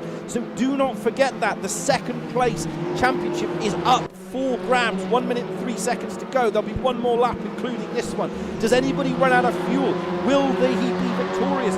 Lee should take another victory, followed by Deeney. Norton will be in 3rd. Perkis will be in 4th position. Well, I say that. Coffey's absolutely on the ball now at the minute. He's going to go onto the outside, onto the final lap, into Paddock Hill Bend. I think he's going to go for the old switcheroos here. To the right, he's going to nip the car in, and Perkis just sees him coming. No, he doesn't. He left the door wide open. Is he alongside? Yes, he is. He got the car stopped, got the car rotated, a little bit of a love tap between the two of them, nothing untoward there. Turns in, a little bit of a tap, job done. Slow down, continuing abuse. If he's not careful, Stephen's going to get a whopping great big point. And 246.810. And if he finishes in 18th, it's going to be right down to the wire, so he's going to have to be careful on his closing lap. Rostance is on the back of Portugal. Right, this is Portugal, riding from the rear camera. He's in 9th position. Behind that is 10th and 11th, which is Rostance and Dory. Dory's in the 69, the 17. That is the yellow, bright yellow DHL Audi of Rostance. You can see there, Dory is right on the rear end. He's going to send it up the inside, but the door is shut, properly closed. Dory's just got a lovely little toe there. He's following through the 17. There goes Paul Hans. Oh, he's alongside Alex Ward. Has he done it? No, he hasn't. Absolutely sensational. Paul Hans is just doing everything he can. But I think he's running out of road and lap time. He's just been stuck behind a bright yellow DHL Audi. He's got no options here. He can't go any further. He can't go any slower. He's stuck. Jamie Dory, Ian Deeney, Benny Norton clears. Clears Ian Deeney on the last lap. Everett and Perkis, who takes it between that battle? Lee Horn is your race winner. Where is Dory and Rostance? Rostance has got Dory all over his rear chuff. Does he hold on to it just enough? And Paul Hans comes over in 13th. The question is, has this man here, has he cleared? Has he ended up with any penalties? Carl Smith should take the CA3 championship now. Oh, he had a slow down penalty. Unless there's a delay on the board. Boki and Gabriel Lopez got in together. We didn't see that on stream. We only saw the end result of that. So Lee Horn is your race winner. Once again, Benny Norton comes home in 2nd, but he can no longer win the championship. So there is a full-on battle now between Lee Horn and Benny Norton. Those two are absolutely together. Did Stephen get a penalty? No, he didn't. 246. No, Stephen takes the CA2 championship. Ian Deeney gets 2 more points. He'll get 2 bonus points. Lee Horn will take the race victory. Like I said, I think Benny Norton's going to get a penalty from that race 1 incident. So I do think there's going to be adjustment of about anywhere between 2 to 8 points. I think we'll be in for that, is the way I read it. But what a race.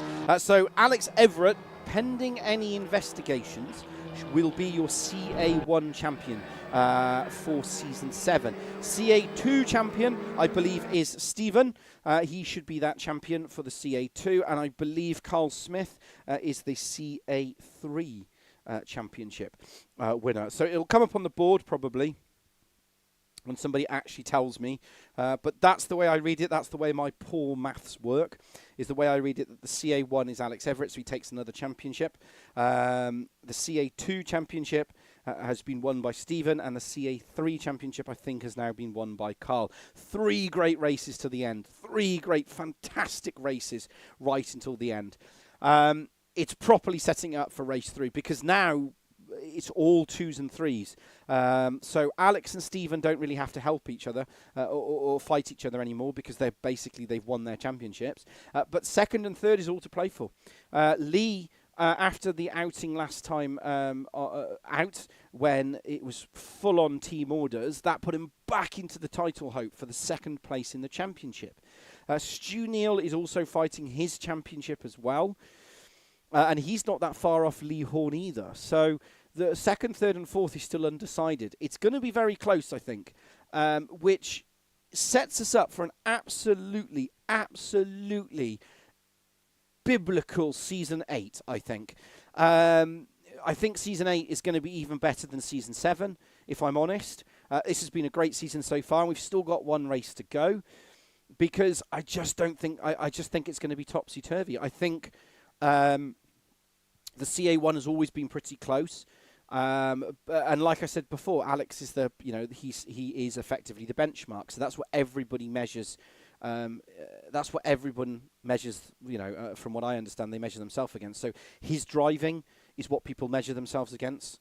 So how he drives is what is basically they deem acceptable.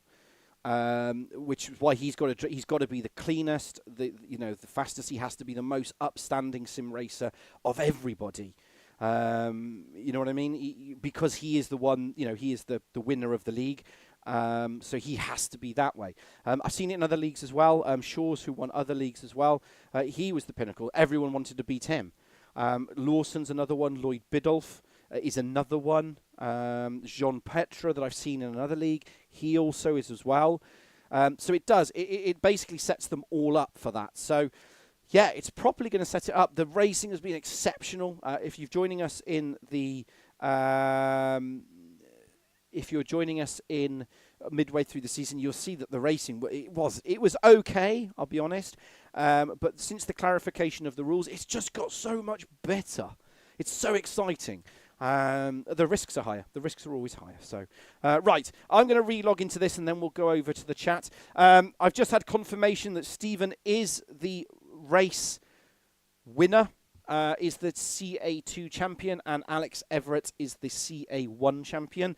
In order for Carl Smith, my math was slightly off. In order for Carl Smith to secure the CA3 champion, he just has to finish. Do I think this race is going to be absolutely bonkers? Yeah, I do. 100%. CA1 and CA2 is one. It's now all glory. That's all it is. So I think it's going to be absolutely bonkers, if I'm honest. Race 3 is always the highest in terms of incidents and accidents out of any race. So I think it's going to be the same? 100%. 100%. In terms of who I think is going to be the winner of the last race of the season, so it's a reverse 15 grid from the race 2. So on the starting grid is Craig Deeks and Nigel. I don't think they're going to take the victory. Paul Hands and Alex Ward is in the 2nd row. I think Dory and Ross Stance are in the 3rd row. Watch out for those two. If Ross Stance can clear Dory, Ross Stance would be where I'd put my 50p. If Dory can stay ahead of Ross Stance by lap 2 and clear Ward and Hands, I would put Dory down for a race victory. Then you've got Portugal and Flack on the next row, Neil and Everett on the next row, Perkis and Clough on the next row, Deaney and Norton, and then Horn right at the back. So, yeah, my 50p is going to go on Dory, if I'm honest. That's who I'm going to put my 50p on. If Dory is still leading, if Dory is ahead of Ross Stance by lap 2, my 50p is on Dory. If Ross Stance is ahead of Dory by the end of lap 2, my 50p is on Ross Stance. Ross Stance does absolutely exceptional when he's got no traffic. I've seen that all season. The problem Ross Stance is having at the moment that I can see is that he's just not confident with the overtaking moves. He puts his car in a position where he is technically at the point he can make that overtake, but he's just not confident. Just to brake that little bit later, that little bit longer. But again, he needs points, so it's slightly different. So maybe we'll see a different thing this time out. But yeah, it is what it is. Right, let's go over to the chat and have a look where we are. King Carrot, nice to see you on stream. Not seen you before. Please make sure that you like and subscribe, and if you're not already on the Crest Autosport YouTube channel, I'd recommend it. Fraser wins by old man strength. Brilliant. We know who King Carrot is voting for. Rostance. Yeah, 100%. That's Fraser Rostance. He drives the number 17 bright yellow DHL Audi. Yeah, I'd agree. He's been absolutely on form. I saw him in race earlier in the season. He's on form. He's just not confident enough. I think a little bit of confidence, and I think he'd be away with the fairies. I don't mean like away with the fairies, as in like, you know what I mean. Don't report me to the Facebook page. Max is going. That was exciting. Yeah, it was. You should go back and watch some of the. I'd definitely go back and watch last week. That was super cool. Indianapolis, I probably wouldn't. It was okay, but it was a bit bangy, I think would be the word I would use for that. And Steve saying now, I'm calculating for the champ. Yeah, well, you've won it. You're a CA2 champion. So it's been a proper run to the end of the season. I'll actually see how many. There's 1 minute left of the warm-up before we go to the garage for the last race. So yeah, it's absolute. It's going to be absolutely exceptional, I think, in terms of the final race. I'd like to see Rostance. I'd like to see Rostance come up on the board in terms of, you know, take a victory. It'd be nice for him to have a victory. It'd be nice for Dory to have to put another one in the board. Yeah, it'd be really nice. I mean, Perkis usually comes up on the chat, but Perkis isn't putting anything up on the chat at the minute. So I think he's just laser focused on what he's doing. But he is Scooby Sim Racer on YouTube, so you can ride on board with Perkis if you want. You just have to search Scooby Sim Racer, and you can ride on board with Perkis for the entire race. We don't do it on this stream because there's a delay between the two, so I can't pick his feed up, unfortunately. But yeah, check it out if you're interested. I would highly recommend it to go and check that out as well. So we're going to go back over to the main feed. There you go. There is confirmation of the results. The CA1 is secured by Everett. The CA2 is Steve. CA2, Steve needs to finish. Oh, hang on. Conflicting thing. CA3 Smith, yeah. So CA1 basically needs to finish. Well, it is what it is. Basically, Steve, my predictions, I'm pointing at the camera, my predictions are still 100%. I think it will be Smith and Steve will take CA2 and CA3 as it currently stands. That's what I think will be how it will stack up, and see how it does. Has to do his finishes. Yeah, has to do his finish. Yeah.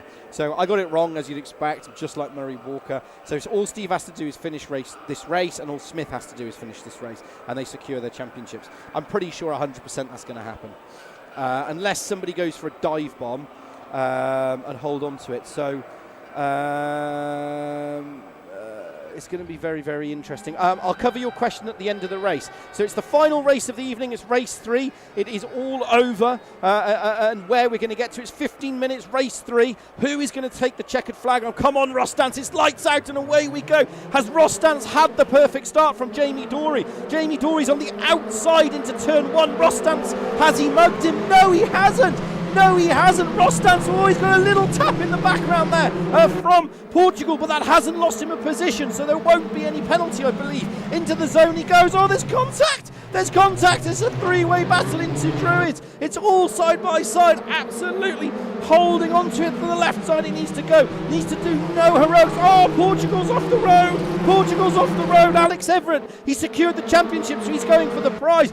Paul Hands, the surprise win, has gone for the lead. He's got himself up into a podium position. He's side by side, a little bit on the road. He's side by side with Craig Deeks, but now he's got Jamie Dory right behind him. He's on the left of him, riding on back now from Craig Deeks. There is Jamie Dory, there is Paul Hands. He thinks better of it. Dory He's now up into third. He needs to hold the position. Where's Rostance? He's in fifth. Rostance is in fifth. This is not good. He is the number 17 bright yellow DHL Audi. Behind him is Stu Neal, and behind that's Alex Ward and the car park. There is Poddy Flack and Everett. Everett is alongside. Poddy Flack is going to go up the inside, leaves just enough room. And Perkis has just sent himself into the abyss in the background. He ran out of brakes and he just went off I go, and he's just compromised himself. He had an accident all to himself, and that's really hurt him. And that's not going to work out well for him. Everett's up. Right, Craig Deake's got Jamie Dory right behind him. Jamie Dory has gained into third. I think Jamie Dory is going to take the final victory unless Rostance can clear Neal fast. Neal is going to go around the side of Rostance.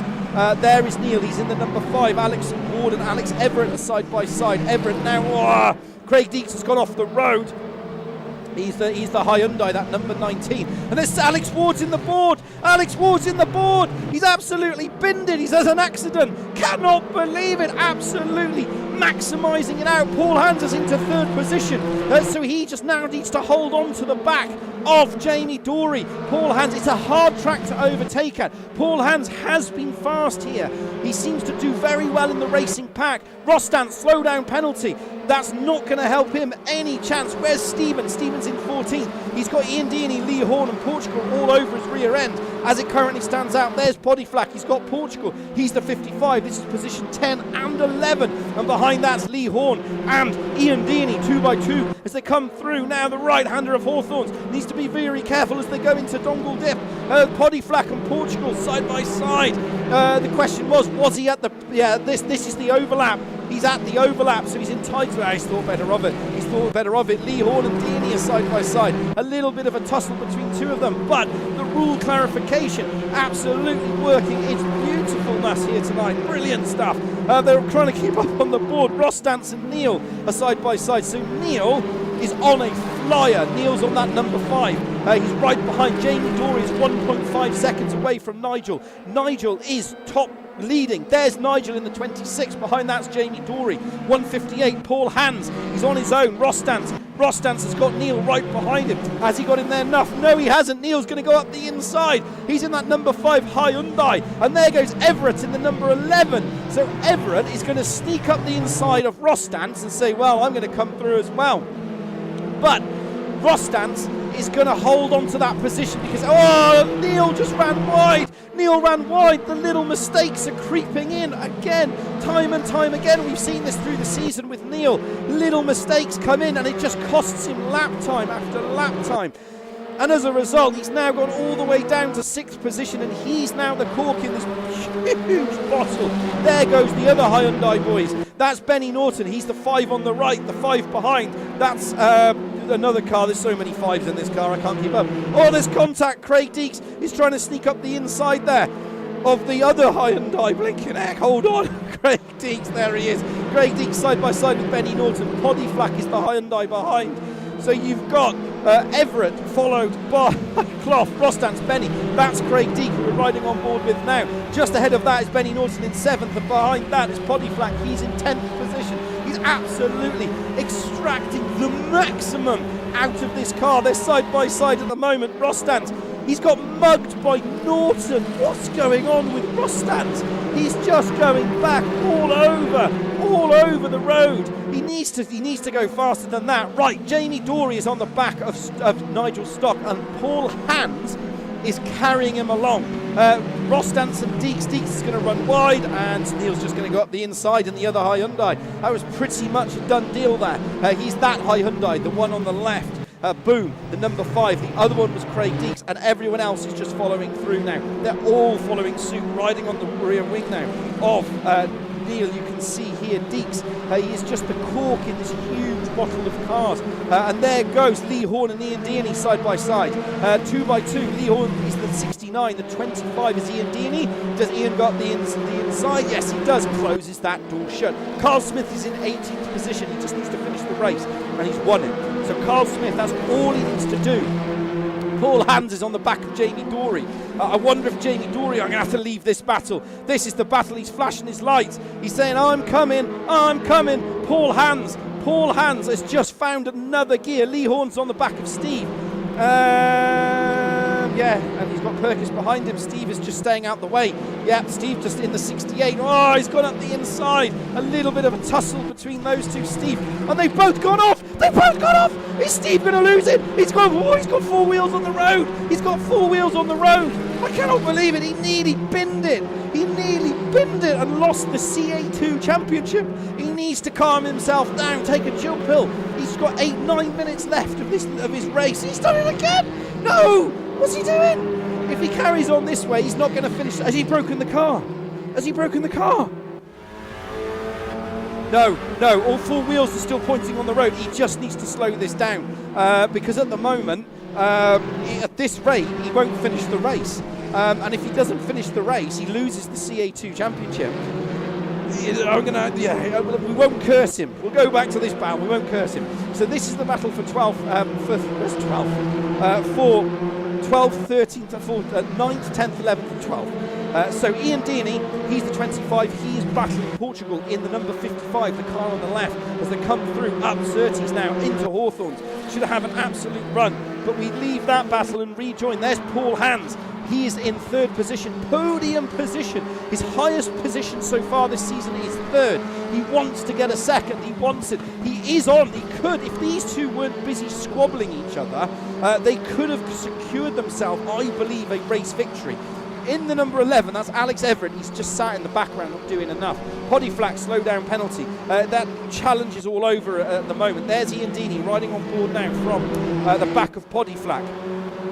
He's in 10th position. Behind that is 11th, 12th and 13th. That's Ian Deaney. He's in the 25. Alfa Romeo, Portugal. He is fighting the CA2 3A championship, but he can't win it. He's in 3rd, basically, cemented 3rd position. And behind that, riding on board now with Loki, making a return to the last race of the season. He's got a good run up here on the inside of Portugal. Little Alfa Romeo. He should get it done. And in the front there, you've also got Poddy Flack versus Deaney versus the other guy. Oh, there's contact, but he just slides the rear end all by himself there. I don't think there was anything to unload there. I think he just lost the rear end. And that's just allowed him to come up the inside. And he's just going to force him wide. And that will be that. Oh, there's contact between the two drivers. We didn't catch all of that on stream, so that's probably going to be one for the stewards to sort themselves out. But if it is deemed that Poddy was in the way, then Ian gained. Did he gain? Oh, I don't know. It's a bit odd. Like I said, it's race 3, so they're all out to basically damage as much of the car as possible in this final closing stages. At the moment, with 6 minutes to go, it's all starting to settle it down. Benny Norton's on the back of Clough. I say Benny Norton's on the back of Clough. Clough has just let him go. So Benny is just trying to secure his position in position 2 of the championship. He's racing Lee Horn, who's 14th. Like I said, I think there's going to be a penalty coming his way. Between 2 and 8 points. That last battle we saw between between Deaney and Flack. I think it was Deaney and Flack. We didn't see what happened, so yeah, it was very pushy. It all comes down to where the second car was. Was he at that pillar? That's what's going to come to. But it is what it is. Right, back to the action. Paul Hans is 16th, 10th, 17 tenths of a second off.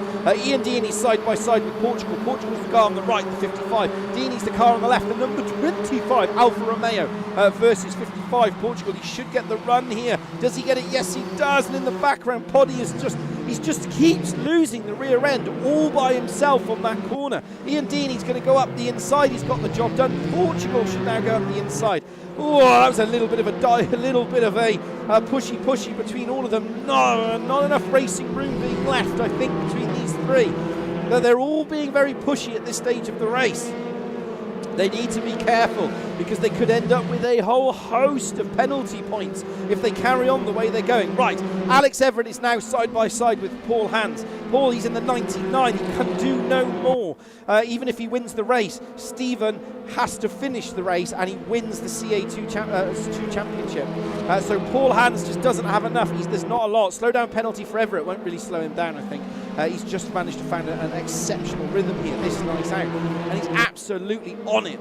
So that's going to be really, really tricky for him. What can he do from here? Jeff Perkins is on the back of Lee Horn. This is the battle for 14th and 15th position.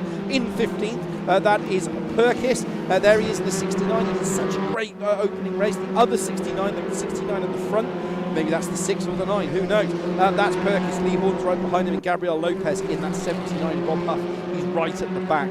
Hans has now been passed by Everett, and I got a feeling Norton's going to mug him anytime soon, and I think Cloughy will mug him shortly after. So I think Paul Hans has done an absolutely stellar job holding on to it. There's Jamie Dorey. He's going to go for the race lead. Who's gone off on the... Was it Benny Norton? Benny Norton just went off for a trip on his own, basically. Jamie Dorey is now on the lead battle. I'm watching Perkis, Horner in the back. Horner has just passed Perkis, but this is the battle for the lead. Jamie Dorey, pole position sitter, wants to try and get and reclaim it, and he's done it. It's just been I don't know if Nigel didn't really fight that position. He was being clever there. He was letting him go and then using the superior drive of that Hyundai to get a much better run going up into Hawthorns. Can he do anything from here? They're going to be side by side. This is very risky. He closes the door shut. Now Everett's going to try and follow Nigel through. He then thinks better of it. Nigel is going to retake the position. Oh, they've run wide. They've run wide going out to that corner. It's 3 wide. This will never work. Who's going to end up? Who's going to be victorious? There's contact. There's contact between all of them going into that corner. Absolute little bit of door banging going on, pushy all over, and then look who's lurking in the background, riding on board with Paul Hans in 4th position. He's like, I'm just going to mug all of you. You get the feeling here, and there goes Michael Clough right up the inside, tries to take the position, but does he get it done? No, because Paul Hans has said, well, I'm just going to take the position back. Fantastic stuff. Where does it go through? Oh, there's contact at the rear end. They're all over the road. Paul Hans, he's going to be the big loser out of all this. Who else is the big winner? Who's the big winner? Benny Norton's the big winner out of all that. Michael Clough is re-giving the position back to Nigel Stock. That looked like the position was given back. Frostance is going to get mugged by Neil in the background. It's 2 laps, including this one. So Everett's going to do the double. I don't think anyone's ever done the triple at Crest Autosport. No one, I think, has ever won 3 races in a row as it currently stands. But Alex Everett's leading, Jamie Dorey. They were all just pushing each other out of the way. It was very, very naughty. But again, it's all going to come down to that ruling. Was he alongside, past the B-pillar going into the corner, past the rear axle? That's going to be key. We didn't see that on stream, and I don't have my replay function for this season. If it was, we'd be looking at and analysing that post-race, but we do not have it. Right, Michael Clough is re-tacking for 5th position, riding on board now with Michael Clough. He's in 6th, just ahead. That is Nigel, and he's just binned it. He's had an accident all by himself while we were riding on board. I cannot believe it. So Paul Hans is going to be gifted 4th position. It might be his pedals. They might have pedal-doed off. Cannot believe it. So he's going to be a DNF. Well, that's his championship gone. So Paul Hans is going to finish in 4th. Nigel Stock is going to be 5th, was leading from pretty much most of the race. But Everett managed to get past all of them and take that position. Has he held on to it?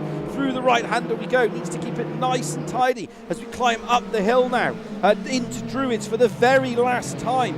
Jamie Dorey is in 2nd position. There he is. So Dorey and Everett were all battling, and Nigel were fighting each other. I know they're all mates. It'll be interesting to know if there'll be penalties submitted for that. And also because it's the last race of the season. And of the amount of races and I've seen over the season, the amount of leagues that I've followed, it's very weird how incidents are reported, and it's also weird on the last race of the season, unless there's a real humdinger, people just tend to not submit anything because they go, what's the point? So you tend to see that at the last race of the season. But Everett, I think, is going to bring it home to do the double. It'll be the 2nd time this season that he's won 2 races. He won the opening round 1 and round 3, and he'll do the double here, but he doesn't hold the Triple Crown just yet. The question is, will there be a Triple Crown this season out? That's what's going to be interesting to see as he comes through down over to the penultimate corner for the very last time for Season 7 of the WTCC Championship. He is your CA1 winner, so he will bring the car home and he will be crowned CA1 champion officially, pending any investigations up into that. Let's follow home. Where is Stephen? He is your CA2 champion. He just has to finish the race. He's literally letting everybody through. That car, I think, might be really damaged. I think that car has got a very broken wheel. He is just driving that car home. Oh, he hasn't got any fuel. He hasn't got any fuel. He's got no fuel. He's got no fuel. He has to roll it to the line. He's run out of fuel. He's got no fuel. There's no, come on, you're going downhill. He's going to cross the line with no fuel on board. He ran out of fuel. Where's Carl Smith? Carl Smith takes the CA1 championship. Stephen nearly lost the championship because he ran out of fuel on the very last lap of the penultimate corner. Oh my days, you couldn't make it up if you tried. You know what they say, you always put one extra lap in. So there is confirmation of your results. So your CA1 provisional champion is Alex Everett. Your CA2 champion is Stephen. I mean, if you're going to finish it, do it in an absolutely biblical way. Run out of fuel on the very last lap. Your CA3 champion is Carl Smith. Absolutely sensational season. Absolutely brilliant stuff through the entire season. That's it. That's it for the entire season. Yeah, what a race. What a race. I mean, if you're going to run out of petrol, I would probably not recommend doing it when your championship depends on fuel. All you had to do was finish the race. He was very, very lucky. Very, very lucky that he was downhill to the start-finish straight at Brands Hatch. Because if it wasn't downhill, yeah, he would have lost the CA2 championship. I cannot believe that. I cannot believe that. Right, we're going to go across to the commentary booth, and we're going to see if we can actually pick this up. We have been having some Discord. Yeah, I know I want to go in there. We've been having some Discord issues. So we're going to see if we can pick it up. Yes, we can pick it up.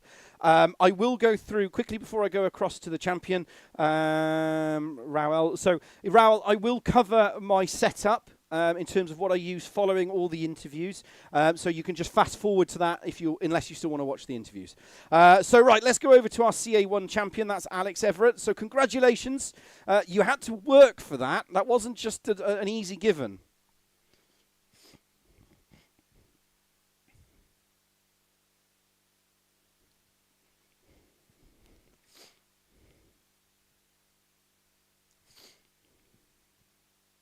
Yeah.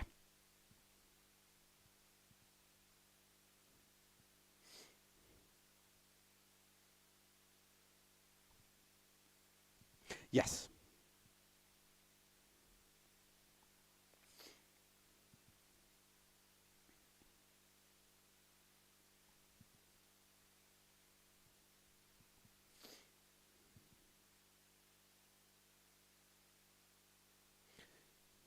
I mean, it was. I was doing the numbers because I love numbers, and very well deserved. Absolutely drove the wheels off that tonight. I mean, you just turned up, and did you just find a groove, or have you just got a supreme? I mean, your setup. I mean, you were second fastest in practice. You were top 5 quali, and then obviously did the double again because you did the double at the season opener, and you've done the double again now. I mean, you either love this track or you've got a really good setup because you just seem to really gel with it.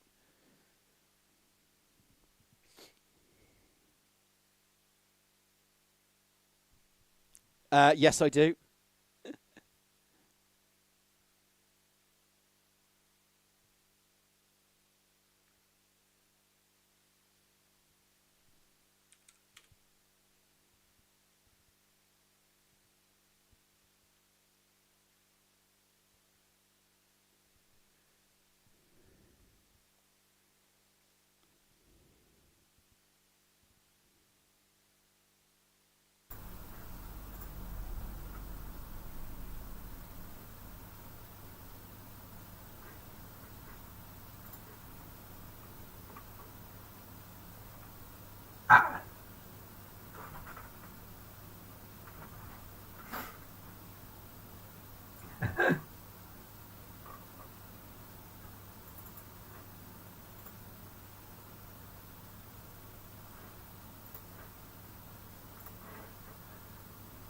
I'll go from there. I'm having some audio difficulties, so I've got to find out how to add Discord again. So if you bear with me, add this audio to OBS. It always goes wrong. Every time I try to do something, it always goes absolutely wrong. Go to sources, and we want to go to application audio capture. That's what we want to do. Yes, I do. We want to go to Discord, and we want to capture that audio. Right, can you give us a little chat, and we'll see if we've got it. 1, 2, Indai. Can you all hear Alex? We just wait for the answer. You've got to love Discord, don't you? No, I'm not hearing anything. What I will do is go to... It always works. It's the way it is, unfortunately, for our race at home. So there he is.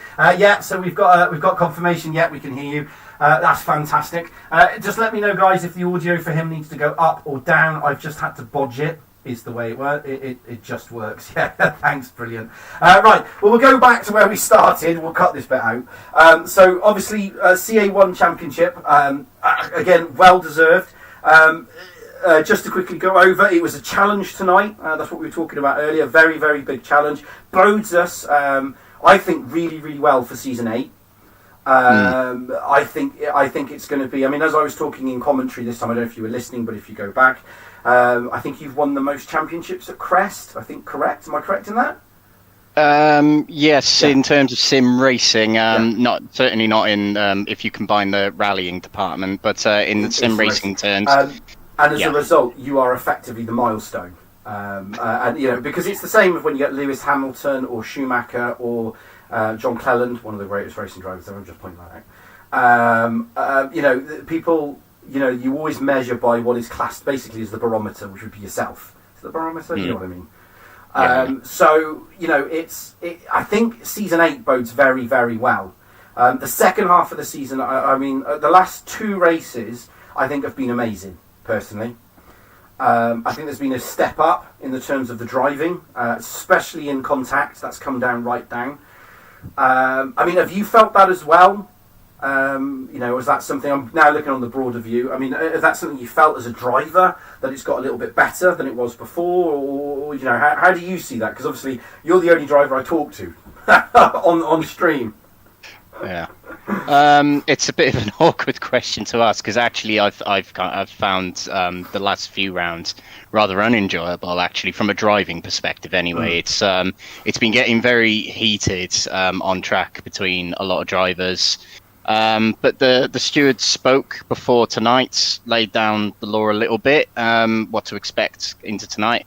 And I actually think tonight's racing was really, really, really good from everyone tonight. There was a couple of scuffles here and there. There was a couple of F-bombs and S-bombs and that sort of thing being dropped on our Discord chat. But generally, I'm looking at the racing tonight and I'm thinking everyone's driving really well tonight. It's still classic touring cars where you're not given an inch of room, but you're giving people room at the same time. There's racing respect, but there's also racing tough.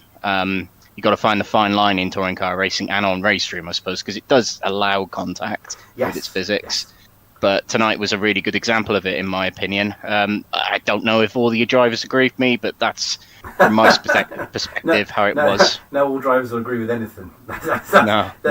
You ask one, you get one opinion. You ask another, you get another opinion. That's just the nature of the game, unfortunately. But from my perspective, I think the last 2 weeks it's. I think last week was muted. It went the other way, and this week I think has been a really good balance of the clarification. Because if you go through stream, I actually discussed that ruling that was put in terms of what is accepted and what isn't accepted, which I think was brilliant. I think it really defined what is accepted and what isn't accepted. I think that was brilliant. I thought that was a really good idea to have that, and it especially helps us. So that was really, really good. CA2 as well, Stephen, I would recommend watching it. Is he still on stream? No, he isn't on it. He ran out of fuel on the very last lap. I thought he'd broken the car because he was driving really slowly. And then coming in out of Clearwells, he basically dipped the clutch and rolled it to the line. There was no fuel in the car, and he nearly stopped. If it was uphill, so if we were at Portugal, he wouldn't have won. He would have run out of fuel, and that would be the end of it. Oh my! I mean, he puts on screen. He puts on screen that he was waving to the fans. I don't think he was waving to the fans. I can't believe it. He just had to finish the race. He didn't have to do anything else. He nearly binned it twice, as well. Oh, it was brilliant, absolute brilliant to watch, but probably not good for him, but really well deserved for him as well. He hasn't signed his contract. He hasn't signed his contract for Crest Autosport next season yet. So yeah, it's like no. Watch his back. Paul Hansgrove. Just to mention Steve, he's won the CA2 championship, and he's been hunting a championship for a very, very long time. As has Carl Smith in CA3, who's won that. Credit to both of them. They've really pulled themselves out the block this season and really gone for it and picked up the results where it matters. It's been great to watch them two triumph finally, I suppose. So yeah, big props to them too. Yeah, I mean Carl has been absolutely on it all season. He's done very, very well. Same as Gabriel Lopez, actually, because I mean I've broached on that before. It's that if you're a CA1 or a CA2 guy, you're fast. So I don't mean disrespectfully, but you're always in a battle. But the CA3 guys, they're learning, they're becoming quicker, and you can see that actually they come quicker through the season. Same as Carl and Gabriel, they've come quicker through the season, and Rodriguez, but he's CA2. But to drive around at the back on your own for 15 minutes, that takes dedication, and I think that that's a big shout out to those guys. I agree. Yeah, do that I agree. Because we need all sorts to go racing, and someone's got to come last, as well as someone's got to come first. And I think the commitment from those guys, which is why I recommend. I always say special mention to them, because without them we wouldn't go racing. Same as the that's a completely valid point, actually. Yeah, I'm glad you mentioned that. The two of them race on controllers as well, so it's going to be extremely difficult to do that. I mean, I can't do anything on a controller.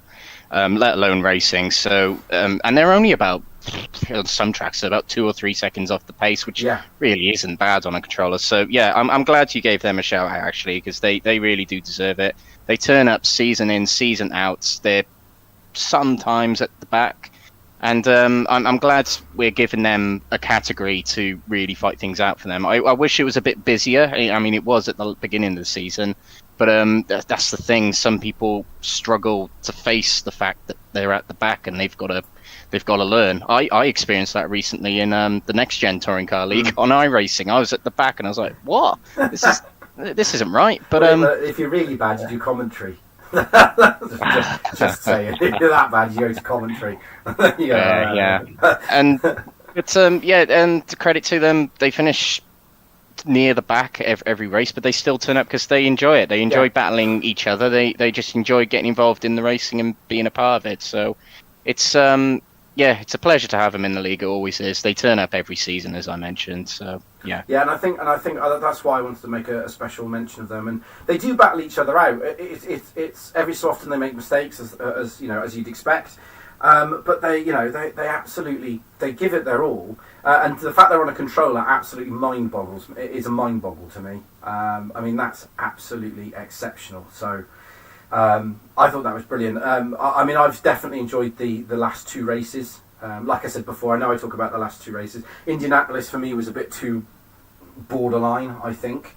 Yeah, I agree. And I think last week was a bit muted, and I think this week was the perfect balance. It was a perfect balance between attack and defence. There'll always be incidents. You're never going to get away from that. It is what it is. It's your life isn't on the line, so it's slightly different. But I think it was just so much better. I think if this is the quality of racing now, and we get that next season, I think that's going to be beautiful. I think it's absolutely beautiful. And the other thing as well, I know we talked about this roughly. It must be slightly different for you because obviously you are the lead, you are the one everyone's chasing. But I've mentioned it before. I mentioned the team play, but you had Next Gen were now doing it, they've started the team play game. And then you've got the AP Corsa boys doing it, and then you've got is Alex Ward and Ross Stantz in the same team? Yes, they are. Thought so, because they were doing it as well. And it now seems to be, they're like, yeah, we figured out, but the other side of that is someone has to be the lead driver. Yeah. Which makes it slightly interesting, I think. So I think that's going to completely change the dynamic. I mean, it must be quite frustrating for yourself, because obviously you're the one everyone's fighting. You are the like I say, as a term of respect, you're the peg in the ground. The other one everybody wants, because you are the fastest driver. But if anyone else was leading, it'd be the same as well. So, yeah. I mean, I think that's going to change dynamic next season as well. I think so. I think teams might become even more popular. I think we've figured out a format this season that works for teams, where it's teams of two, basically, just like Formula One, I suppose. I think that format really works. But you also have teams that that bring more drivers in. I mean, Yes. Next Gen had two teams. They had Lee and Jeff in the Alpha. They had Fraser and Wardy in the Audi. There was two teams on Crest. There was two teams with the AP guys. Yes. I'll call them the Apex guys. That was their original name. And I think that is really exciting. It'd be good to see more teams coming in next season, because it does change the dynamic a little bit. You're absolutely right. There were times where me and Steve had to put the roadblock up. There were times where the AP guys had to do the same. There were times where the Next Gen guys had to really help each other out. So it does add something else to it, not just the drivers. But as you mentioned, where you have to pick the number one driver. It's weird. I was watching the Brawn GP documentary yesterday. It only just came out yesterday, and Ross Brawn was talking about the difficult decision of handing the number one driver reign over to Jenson Button very early on, and it was quite a difficult decision. It's kind of like in this series, we only have 8 rounds, so I know there's more races, but we kind of establish our number one drivers really, really early in this series. Yeah, and that's the thing. I think that's. I mean, I've watched Crest WTCC for quite a long. I've watched it for ages, to be honest. I've watched it for quite a long time. But it's always been there. But I think, for me, I think this season it's been used to advantage, used to gain an advantage. It's not that it's not just wrong. I'm not saying that you can't do it, because it happens in every single motorsport.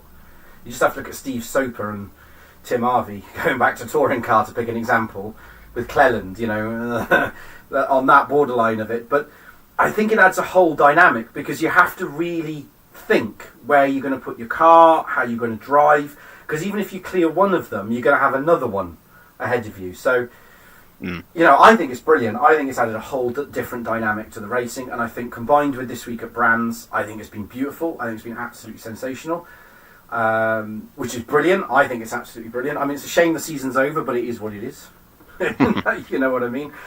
So looking ahead then, with all the guys, congratulations, as all the dust has now settled. Looking ahead to next season, obviously I'm assuming there is going to be a next season. Yes, there is, yeah. Putting that out there, putting you on the spot. Any early thoughts on that season at all? Early dates, when you're thinking, how can the guys join up? I say guys, ladies, and people who identify as whatever they choose to. Have to be careful now, all inclusive.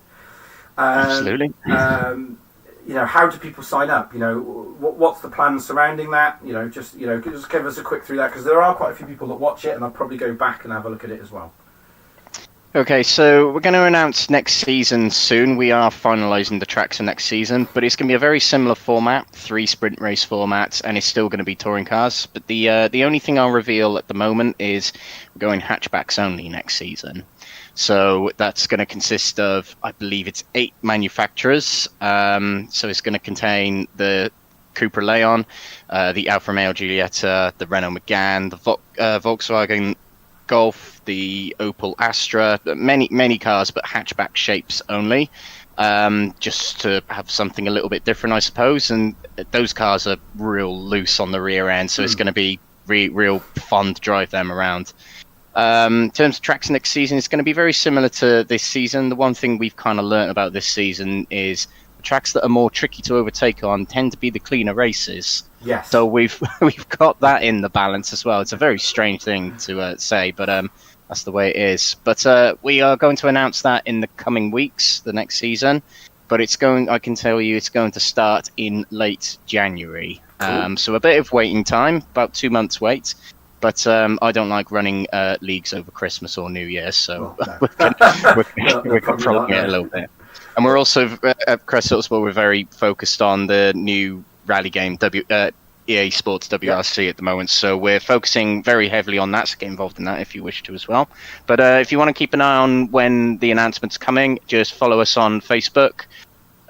We will announce it on our Facebook page very soon. We also have a Facebook group that you can join, which is the closest and inside content about the league. So join that as well. It's called Crest Autosport Race Room Leagues. So we'll announce it soon, and you will see it on those 2 channels. Cool.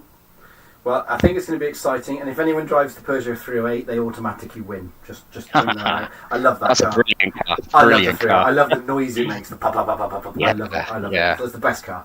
No, I think it's going to be super exciting next season. And if some of the drivers didn't get DNFs or drive-through penalties, I think it's going to be even closer. I think it's going to be super close between. When I did the math, if some of those DNF didn't finish, I think I would have put you statistically into 4th when I ran the numbers. But the difference is, in order to get to finish first you have to finish. So it's weird how it stacks up at the end of the day. So it's one of those really. And like I said, I'm not having a go. I just use you the same as when I commentated on other leagues. Whoever is the top driver or is the winner is the one that I use as my base. Because you have to have a barometer, you have to have a peg to start with. So that's who I use. So it's super exciting. I think I'm looking forward to next season. I think it's going to be brilliant. Absolutely brilliant. If I'm still here, if I'm brought on again. We'll talk contracts next week. Yeah. Yeah. Thanks. Well. Thank you very much. Thank you very much for having me for these last 7 weeks. Wait for the dust to settle, and then so thank you very much. Yeah, thank you, Andrew, for being on the show, and thank you everyone for watching. It's been a pleasure. No worries. Have a good one. You too. And that stacks it up. That's us for the rest of the season. That's it. So as always, I always say it how I see it. As always, there's always multiple incidents. There's always multiple things that go on. I just say it how I see it. Doesn't necessarily mean it's always right. I just say it what we see on screen. I'd always say there's multiple views on multiple incidents. If you'd like some more information on the ruling in terms of what I was discussing today about the past the wheel, go onto the Discord channel. That's the best place to look at that, and it's all detailed in there to make it a bit clearer. So next season, hopefully I'll have some more stuff for you, which will be really, really good. We might have time for another interview. If Steve wants to pop in, we still have time for another interview because it's the end of the season. So we'll see if he pops in. If Steve does pop in, then obviously we'll go back to the interview. But while we're waiting for Steve... what I will do is I'll cover through the setup quickly. So one of the questions I had early on, where are we? I'm trying to do a scroll on this one. So one of the questions that came through is, very nice presentation, kudos. Is the software for the different cameras and dash a thing of open source software? Yes, it is. Yes, it is. So on Raceroom, there is a open source software. All you have to do is look for broadcasting software for Raceroom, and you'll be able to pick it up basically. I've done some custom work, so it's based in HTML. So it takes the data via Java and it uses HTML and CSS coding. I have no idea how to make that stuff work. I just know how to fiddle with it to give us our unique screening. I've got this monitor here that you can't see, but I've got my main screen on this one. This is a full touch screen monitor that I have here, and then you basically have a view cockpit down here. that you're allowed to change, and it has certain data on it as well. You can change the logos, and it's all explained on there, but it's free. It's open source software, so you can find it. Race Room is free. If you're spectating, so you have to follow the online guide, but if you're spectating race and commentating, you don't have to buy the content. You can just use the base game. If you want to drive anything, then you have to buy the content. But if you're like me and all I do is commentate, you don't need to have any of the... he's not there, Stephen. Oh, there he is there. Brilliant. He's in the interview waiting room. So I'm not sure how you bring him into this one. We'll try and figure it out. Let's figure it out. Let's go in here and go onto there. We might be able to pick him up in a minute. But yeah, you go onto it and it's all free. If you're spectating, then essentially, you get it all for free, basically, if you're spectating, which is what I do. So I don't pay for any content, and it works. This is a touchscreen monitor that I got. Cheap, Black Friday deal. And I use a touchscreen monitor. I don't sit down. The other equipment that I've got is I've got a broadcasting set of headphones. That's what these are. You can use any audio you've got. That works as well.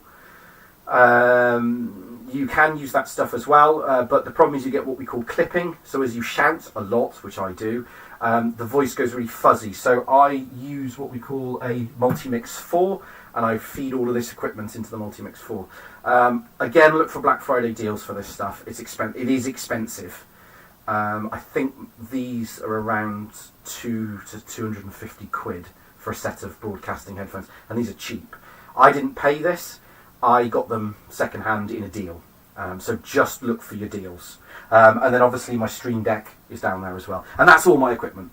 I am working on more improvement to my equipment, but I go down the pub, so is what it is.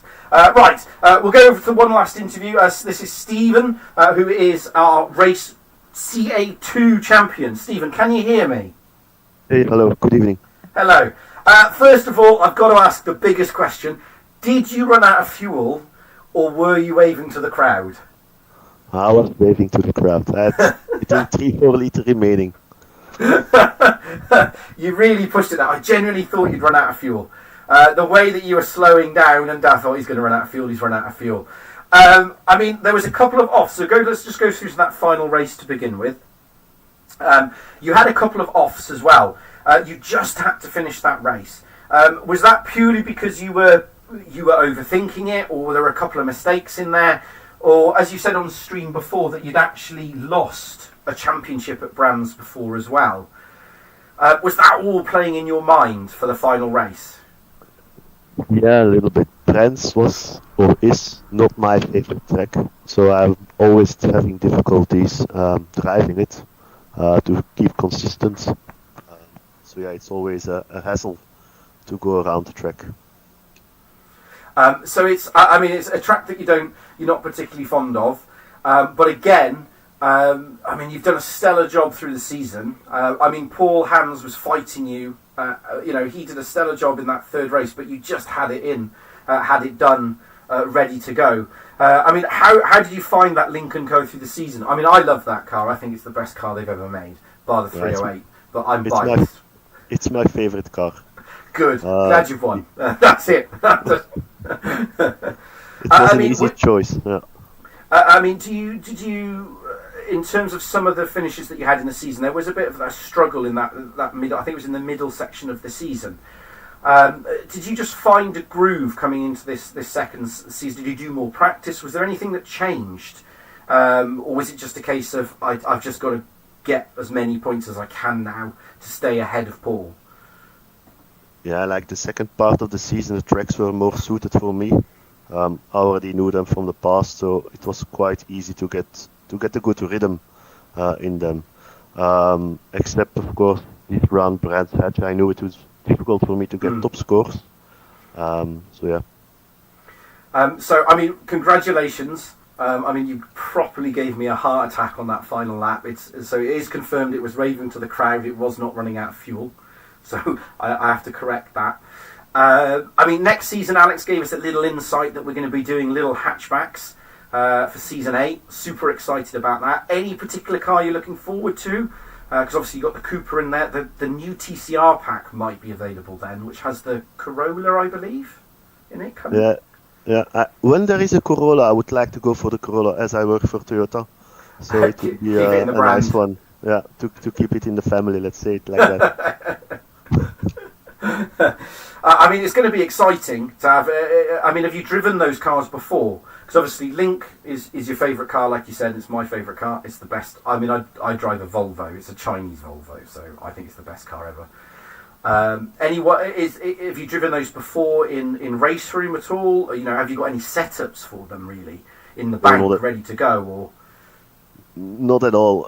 I think one of my first seasons I drove a hatchback, and I found it difficult to drive with. It has a rear end that's quite loose, so with the longer bias cars, it's more easy to drive, in my understanding, or my capabilities. So next season will be, a trick, or it will be, how to call it in English. tough. I will have to do my best to be on the same spot again. And the pressure's on now. It's like I was talking to Alex, because obviously he's the CA1 champion, so he's the peg now. He's the milestone which we measure everything by, and you're the CA2 champion now. So Yeah, indeed. so you're now the milestone in the CA2 championship. So Yeah. do you think that's going to add a little bit pressure for you? I know it's only sim. People say, "Oh, it's only sim racing," but it isn't. It's not just sim racing. No, of In course my- not. It's much more than that. Indeed, I'm now CA2 champion, but it could be Rodrigo, it could be Hans, it could be Deacon. I mean, it was at the end it was quite close, and it came all down to 2 or 3 race finishes. So next season, indeed, it will be tricky, and it will be a hard fight to become champion again.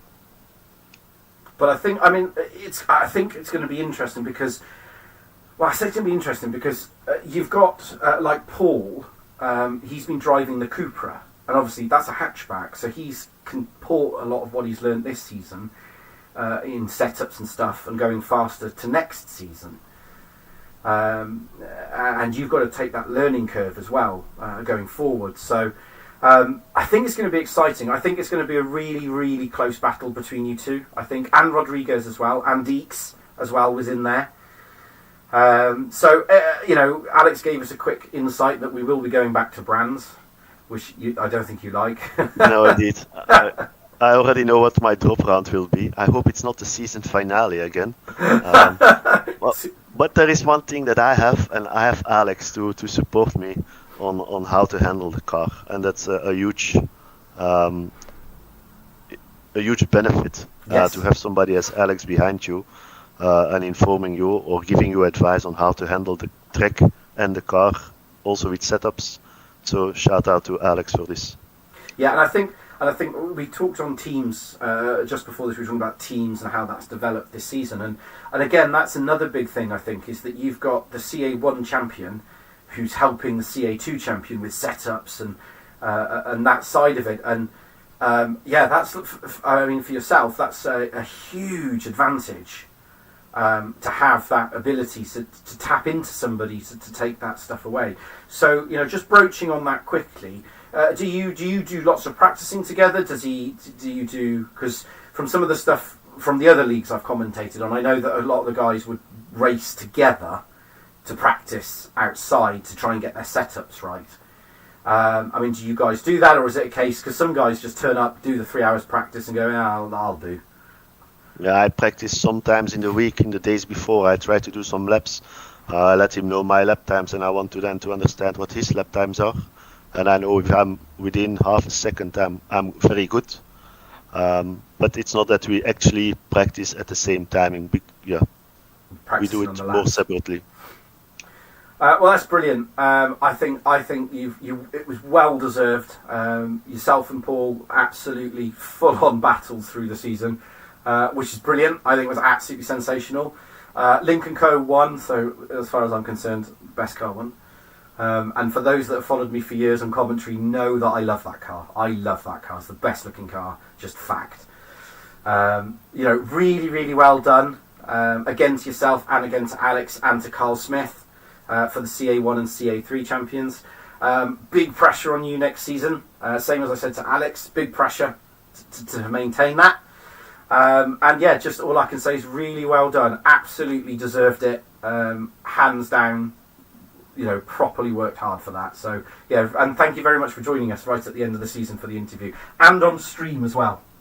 Yep. Thanks, no problem. See you next season. No worries. See you next season. Thank you. Ta-da. And that's it. That concludes it for the rest of the season. So that was Stephen. That was our CA2 champion, confirming that he didn't run out of fuel. I thought he'd run out of fuel, but he was just waving to the crowd. Brilliant. Same as Carl Smith, same as Alex. All three very well-deserved champions through the season. I'll do a season roundup at some point. You'll see it pop up through probably over the next week sometime. But yeah, absolutely brilliant racing from all three of them. That's it. That's me done now until next year. Hopefully I'll be back for another season. We will see if I'm taken on again. Hatchbacks coming up next year. That's going to be super fun, especially if the TCR's new pack, which has got the Corolla in it. Again, if you've got any questions in terms of what equipment I use, because I know everyone's shows off their sim rig equipment.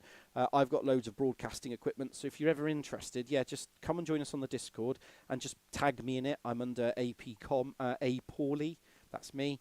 Just tag me, and I don't mind talking to you about the software and how it's used and stuff like that. So, and if you're any good at HTML and CSS, I could really do with some help, to be honest. So yeah, thank you very much. Thank you much for joining the season. Don't forget to like and subscribe. Follow us in the Discord. Go back and watch the previous rest of the seasons. They're all brilliant. DTM's brilliant as well. We also do Porsche as well. That's brilliant. There's iRacing. And like Alex said, there's the Dirt Rally Championship as well, which is now the big focus up until January next year. So thank you very much. Well deserved. And enjoy your Christmas.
Bye.